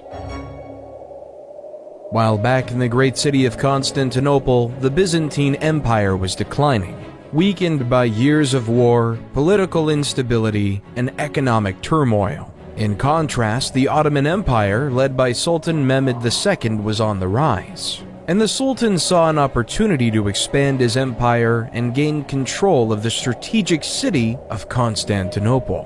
By 1453, Mehmed II led an army of 80,000 soldiers, including elite Janissary troops and a powerful artillery force, to besiege Constantinople. The Byzantine defenders, led by Emperor Constantine XI, were vastly outnumbered and outgunned. They faced a seemingly impossible task to hold off the Ottoman assault. The Ottomans bombarded the city with artillery for nearly 2 months, causing extensive damage to the walls and fortifications. The Byzantine defenders, meanwhile, struggled to maintain morale and keep their troops fed and supplied. Then, on the fateful day, May 29, 1453, the Ottomans launched a massive assault on the city. The people of France got together. They decided they wanted more say in how the country was run, and they formed a group called the National Assembly and started making new laws to give them more rights. One of the most famous events of the French Revolution was the storming of the Bastille. This was a prison that represented the king's power, and the people wanted to show that they were not afraid of him. They broke into the prison and freed the prisoners, which started a revolution throughout France. Many influential people lost their heads during the revolution, including King Louis XVI and his wife, Queen Marie Antoinette. The people were tired of being ruled by a king and queen who didn't care about them, and they wanted to create a new system where everyone would have a say. And the people of France voted in Maximilien Robespierre. In 1789, Robespierre was elected as a delegate to the Estates General, which was convened to address France's financial crisis. He quickly emerged as a leading voice in the National Assembly, advocating for the ordinary people's rights and opposing the aristocracy's power. As the revolution continued, though, Robespierre became increasingly radical in his views, advocating for the execution of King Louis XVI and the establishment of a republic. He was elected to the powerful Committee of Public Safety in 1793, tasked with protecting the revolution and rooting out enemies of the state. Under Robespierre's leadership, the committee launched a period of intense repression known as the Reign of Terror. Thousands of people were arrested, tried, and executed for crimes against the revolution. Robespierre became known as a ruthless and uncompromising figure. However, Robespierre's power began to wane as the people grew tired of the violence and the instability of the revolution. In 1794, he was arrested and imprisoned along with his closest allies. On July 28, 1794, Robespierre was taken to the guillotine and executed. The execution marked the end of the Reign of Terror and democracy for now in France. Instead, they moved to a directory. A directory is a government led by a 5-member executive council, known as the Directory, which was chosen by the Council of Elders. This legislative body was also part of the new government. The Directory was meant to serve as a moderating force, balancing the interests of the various factions that had emerged during the revolution. However, the Directory concept wasn't successful as well, so General Napoleon Bonaparte decided to overthrow the government and begin his conquests to take over the world. So off Napoleon went to conquer much of Europe. In 1805, Napoleon defeated a combined Austro-Russian army at the Battle of Austerlitz, solidifying his position as one of Europe's most powerful leaders. He then conquered much of the continent, including Spain, Portugal, and the Netherlands. In 1812, Napoleon invaded Russia with a massive army. Still, the campaign proved disastrous, and his forces were decimated by the harsh Russian winter. The defeat marked the beginning of Napoleon's downfall. In 1814, the European powers allied against Napoleon and invaded France, forcing him to abdicate his throne. and go into exile on the island of Elba. However, he returned to France in 1815 in what became known as the 100 Days, and briefly regained power before being defeated by the British and Prussian armies at the Battle of Waterloo.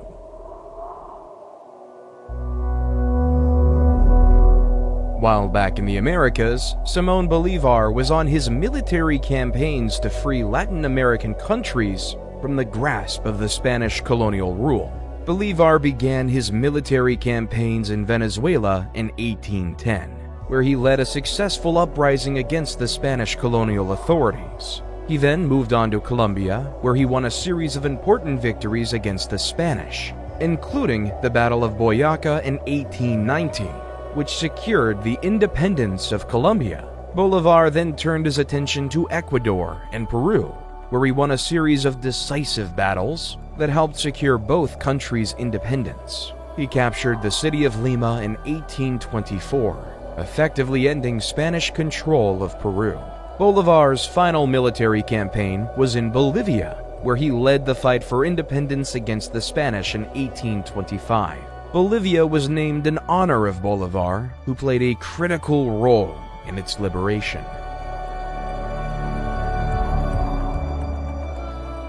In 1848, two men had an idea that would spark debate worldwide. Karl Marx and Friedrich Engels wrote the book called The Communist Manifesto, which is a book about the idea of communism, where instead of a capitalistic system, where the nobles or bourgeois own everything and the workers and proletariats work for slave wages, instead, what if the proletariats owned the means of production and all worked together? As Marx and Engels would write, let the ruling classes tremble at a communistic revolution. The proletarians would have nothing to lose but their chains, and they have, and they'd to win. They would also write, the need for a constantly expanding market for its products chases the bourgeoisie over the whole surface of the globe. It must nestle everywhere, settle everywhere, establish connections everywhere.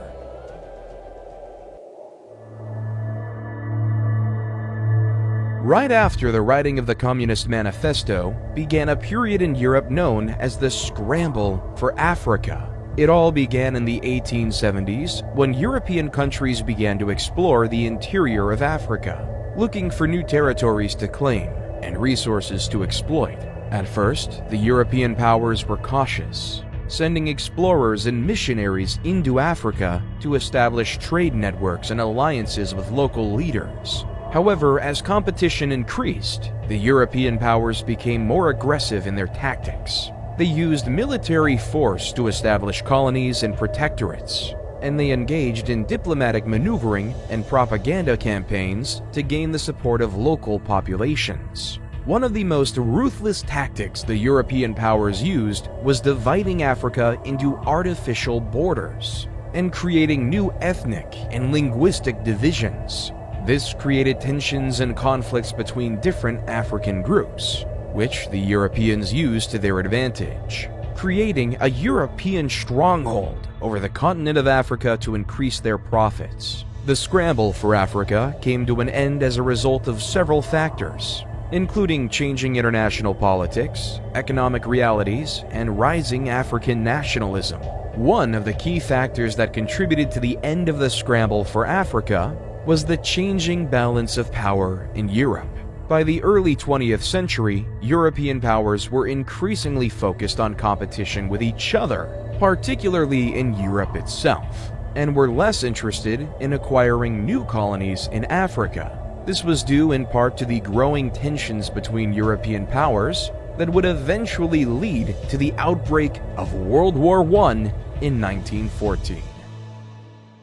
Because on June 28, 1914, a shot was heard around the world with the assassination of Archduke Franz Ferdinand.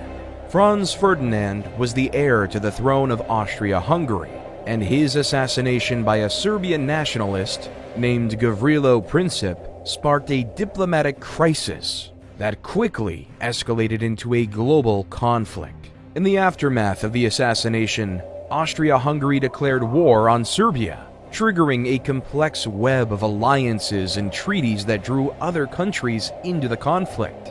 Germany, an ally of Austria-Hungary, declared war on Russia and France, while Great Britain, which had a treaty with Belgium, declared war on Germany. Within weeks, most of Europe was embroiled in a brutal and devastating conflict. In November 1918, after 4 years of brutal fighting, the Allied powers and the Central Powers agreed to an armistice, effectively bringing an end to the war and the demise of the Ottoman Empire. On November 11th, the armistice went into effect, and the guns fell silent across Europe.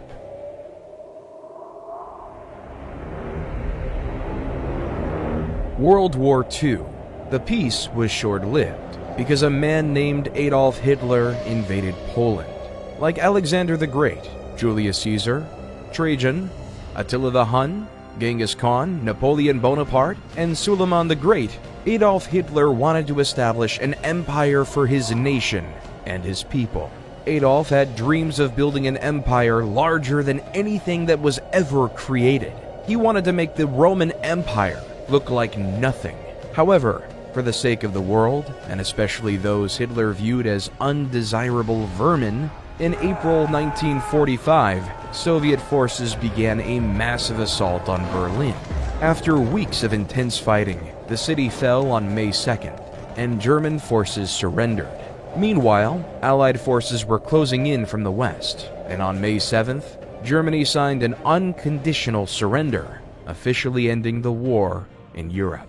A few months later, after the bombings of Nagasaki and Hiroshima, Japan surrendered as well, leaving the war to be over.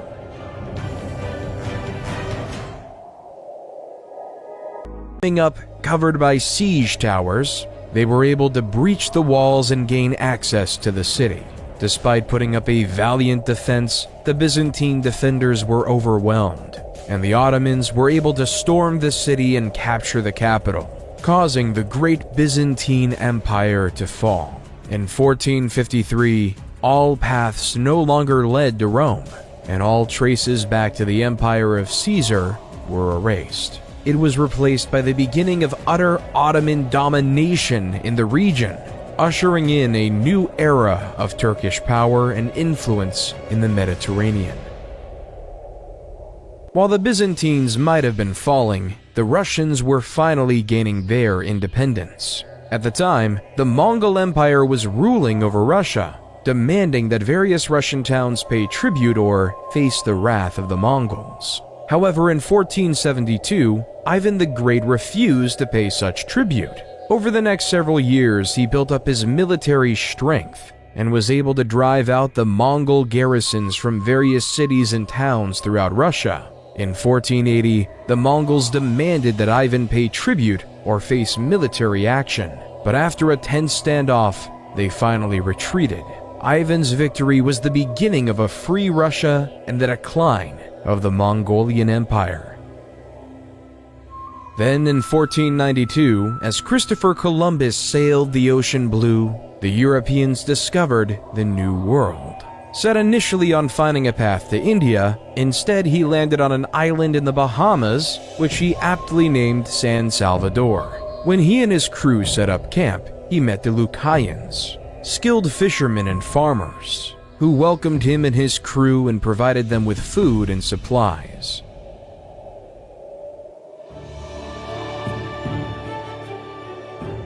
While back in Europe, a golden age of culture was upon us. In 1503, Leonardo da Vinci painted the Mona Lisa. Da Vinci's biographer, Walter Isaacson, says, "The Mona Lisa, to me, is the greatest emotional painting ever done. The way the smile flickers makes it a work of art and science because Leonardo understood optics, the muscles of the lips, and how light strikes the eye. All of it goes into making the Mona Lisa's smile so mysterious and elusive."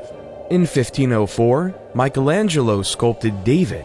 Michelangelo would say, "In every block of marble, I see a statue as plain as though it stood before me, shaped and perfect in attitude and action. I have only to hew away the rough walls that imprison the lovely apparition to reveal it to the other eyes as mine see it." while in 1506, Michelangelo was painting the magnificent painting of the Sistine Chapel. While in the political world, Niccolò Machiavelli is one of, if not the most influential, pieces of literature we have today. The Prince is a political manifesto that comments on the past civilizations we've heard about in this video. Machiavelli writes, "It is much safer to be feared than loved, because love is preserved by the link of obligation, which, owing to the baseness of men, is broken at every opportunity for their advantage. But fear preserves you by a dread of punishment which never fails." Think about the ordinary farmer. Think about the man who spends generations of their life farming, giving heavy taxes to a noble lord for doing nothing except protecting them. Why won't the farmers rebel? It's because they're afraid of what would happen without their leaders. Without the elites, the Huns or the Mongols can come to your farm and destroy you on their own. So you live in fear as to what might happen to you, leaving you to give your wheat to said leader.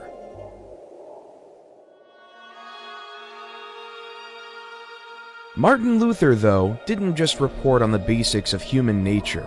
Martin wanted to make a difference and was sick of the Catholic Church. At the time, the Catholic Church was selling indulgences, which were certificates that people could purchase to reduce the amount of time they would spend in purgatory after they died. Luther believed this practice was corrupt and went against the Bible's teachings, which emphasized the importance of repentance and faith over material wealth. In protest, he wrote a series of 95 theses, or arguments, challenging the Church's authority and calling for reform.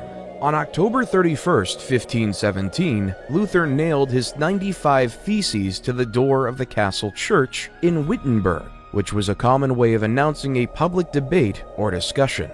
Luther's 95 Theses sparked a debate within the church and among European scholars and theologians. Some people agreed with his criticisms of the church, while others saw him as a heretic and a threat to the established order. The beginning of Protestantism was upon us. In 1519, though, the Spanish conquistadors, under the leadership of Hernan Cortés, arrived on the Aztec shores. They were greeted by the Aztecs, who gave gifts of gold and silver of incredible wealth to the Spanish, as they believed that the Spaniards were emissaries of the god Quetzalcoatl. However, Cortés soon revealed his true intentions: to conquer the Aztec Empire and claim its wealth for Spain. Over several years, Cortés and his forces engaged in a series of battles with the Aztecs, marked by intense violence and brutality. The Spanish were aided by their superior military technology, including guns and cannons, and by the support of indigenous allies, who were the enemies of the Aztecs. Despite being vastly outnumbered, Cortés and his men made significant gains against the Aztecs, eventually laying siege to their capital city of Tenochtitlan. After months of fighting, the city fell to the Spanish in 1521, and the Aztec Empire was effectively destroyed. Then, following the strategy of Cortés, Francisco Pizarro led an expedition that conquered the Incan Empire in present-day Peru. Though the violence was authoritarian, the biohazards were even more demanding. The Europeans, due to having survived illnesses such as the bubonic plague and smallpox, developed immunity to many of these diseases that they've, one way or another, spread to the native people, essentially over time, killing them off.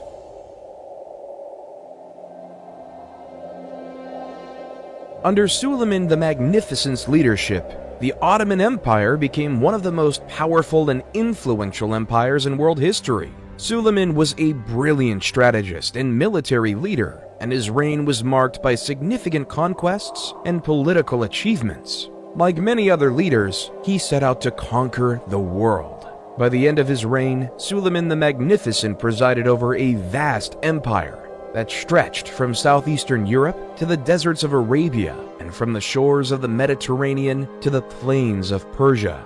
His conquests included the capture of Belgrade and Budapest in Europe, Jerusalem and Mecca in the Middle East, and Tabriz and Baghdad in Persia. The Ottomans also became the dominant naval power in the Mediterranean, with control over North African cities such as Algiers and Tunis, creating the dominant Ottoman civilization.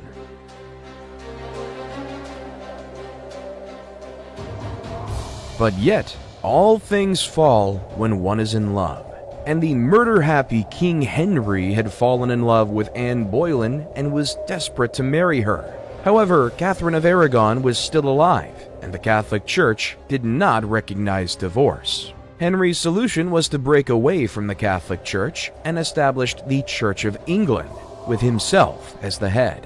In 1534, Henry passed the Act of Supremacy, which declared that the king, not the pope, was the supreme head of the Church of England, leaving the Catholic Church to be angry and excommunicate Henry VII, leaving a schism between the Church of England and the Catholic Church even today.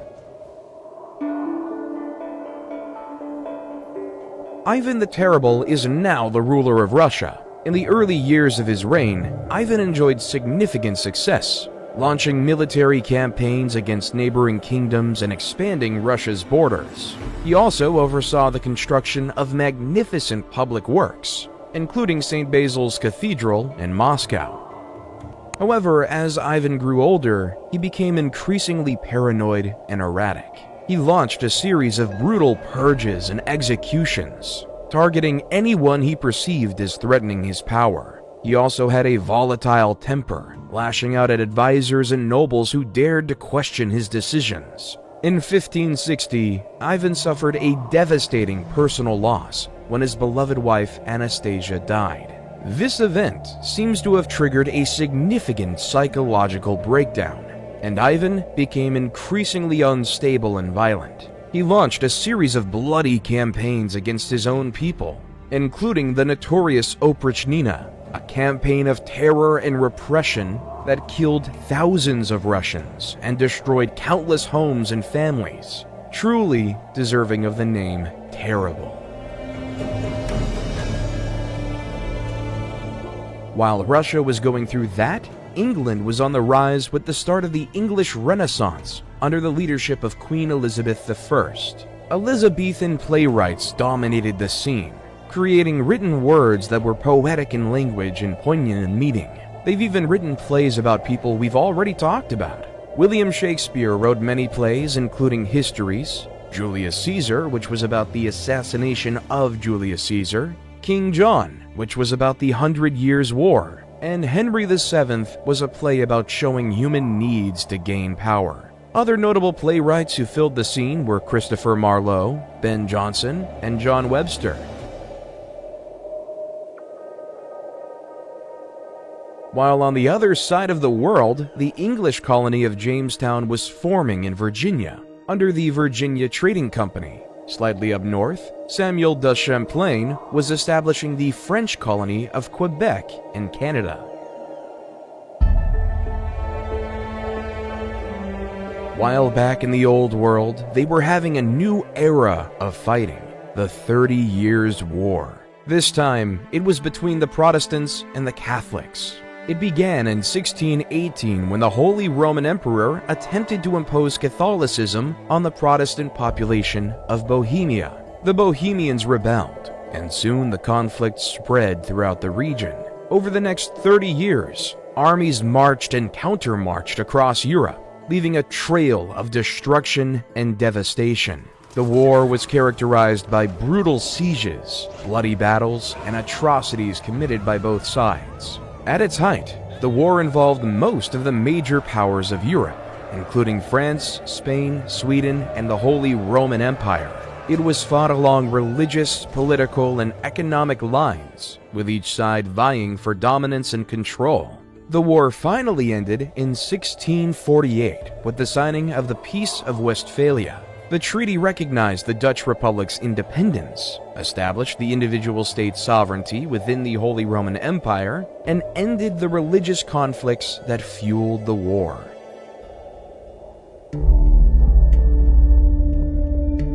While in China, the Ming court was plagued by corruption, factionalism, and economic decline. The emperor at the time, Chongzhen, faced mounting pressure from his advisors to strengthen the military and defend against the Manchu threat. However, his efforts were hindered by infighting among officials and a lack of resources. In 1644, the Manchu army, led by Prince Dorgon, launched a massive invasion of China. The Ming army, weakened by years of neglect and corruption, was no match for the highly disciplined and skilled Manchu forces. The Manchus quickly conquered Beijing and installed their puppet emperor, ending the Ming dynasty, continuing the cycle of dynasties in China.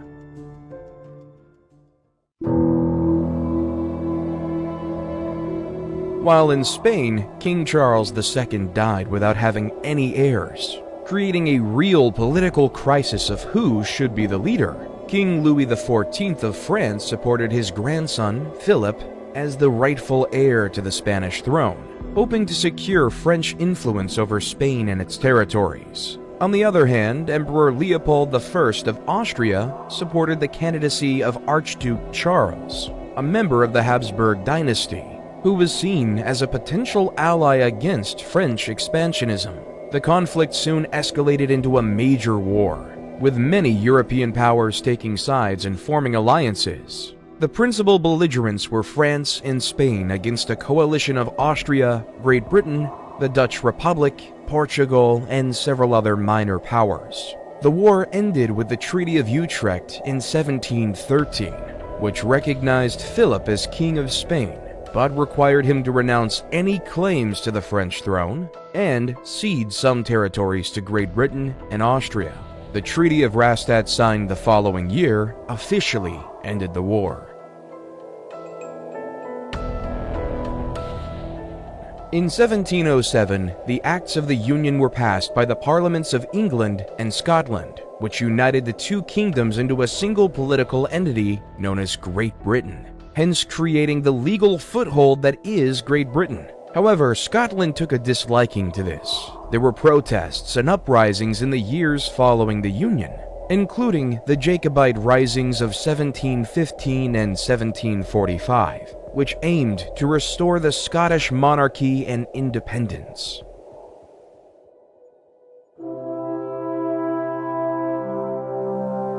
Then, on July 4th, 1776, a group of American patriots stood in a room in Philadelphia, signing a document that would say the words, "We hold these truths to be self-evident, that all men are created equal, that they are endowed by their Creator with certain unalienable rights, that among these are life, liberty, and the pursuit of happiness." War in the Americas was on. But back in Europe, the tone was quite different. Adam Smith published the famous book, The Wealth of Nations, the foundations of laissez-faire economics, which essentially says the market would balance itself out over time. In Austria, Mozart was performing his magnum opus, the Hafner Serenade. Mozart's Hafner Serenade is a charming and elegant work featuring courtly dance music and light, lyrical melodies. Its graceful melodies, subtle harmonies, and elegant instrumental writing characterize it.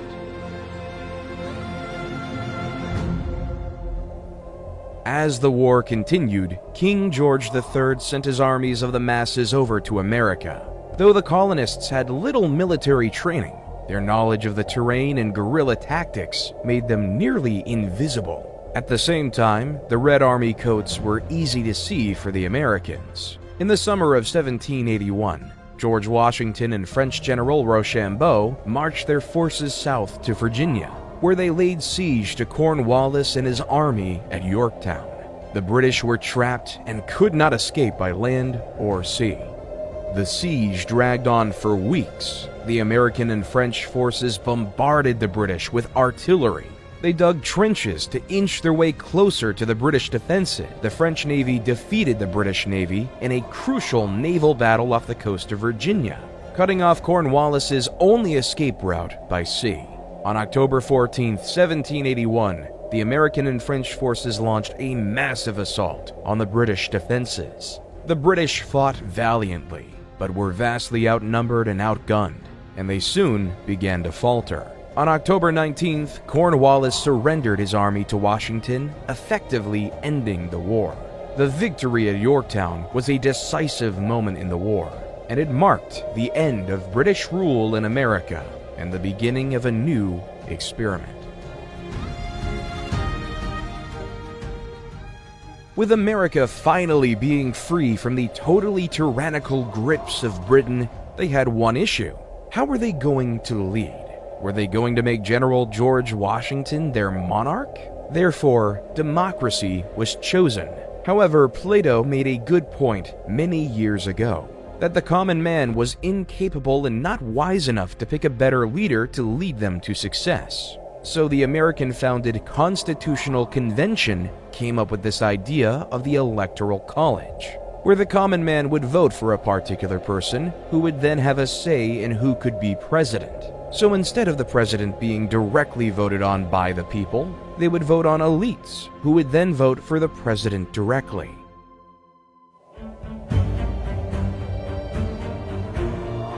The French then noticed how well the American Revolution went. At the time, the French were ruled by King Louis XVI and his wife, Queen Marie Antoinette. As Queen Marie Antoinette told the peasants, "Let them eat cake,"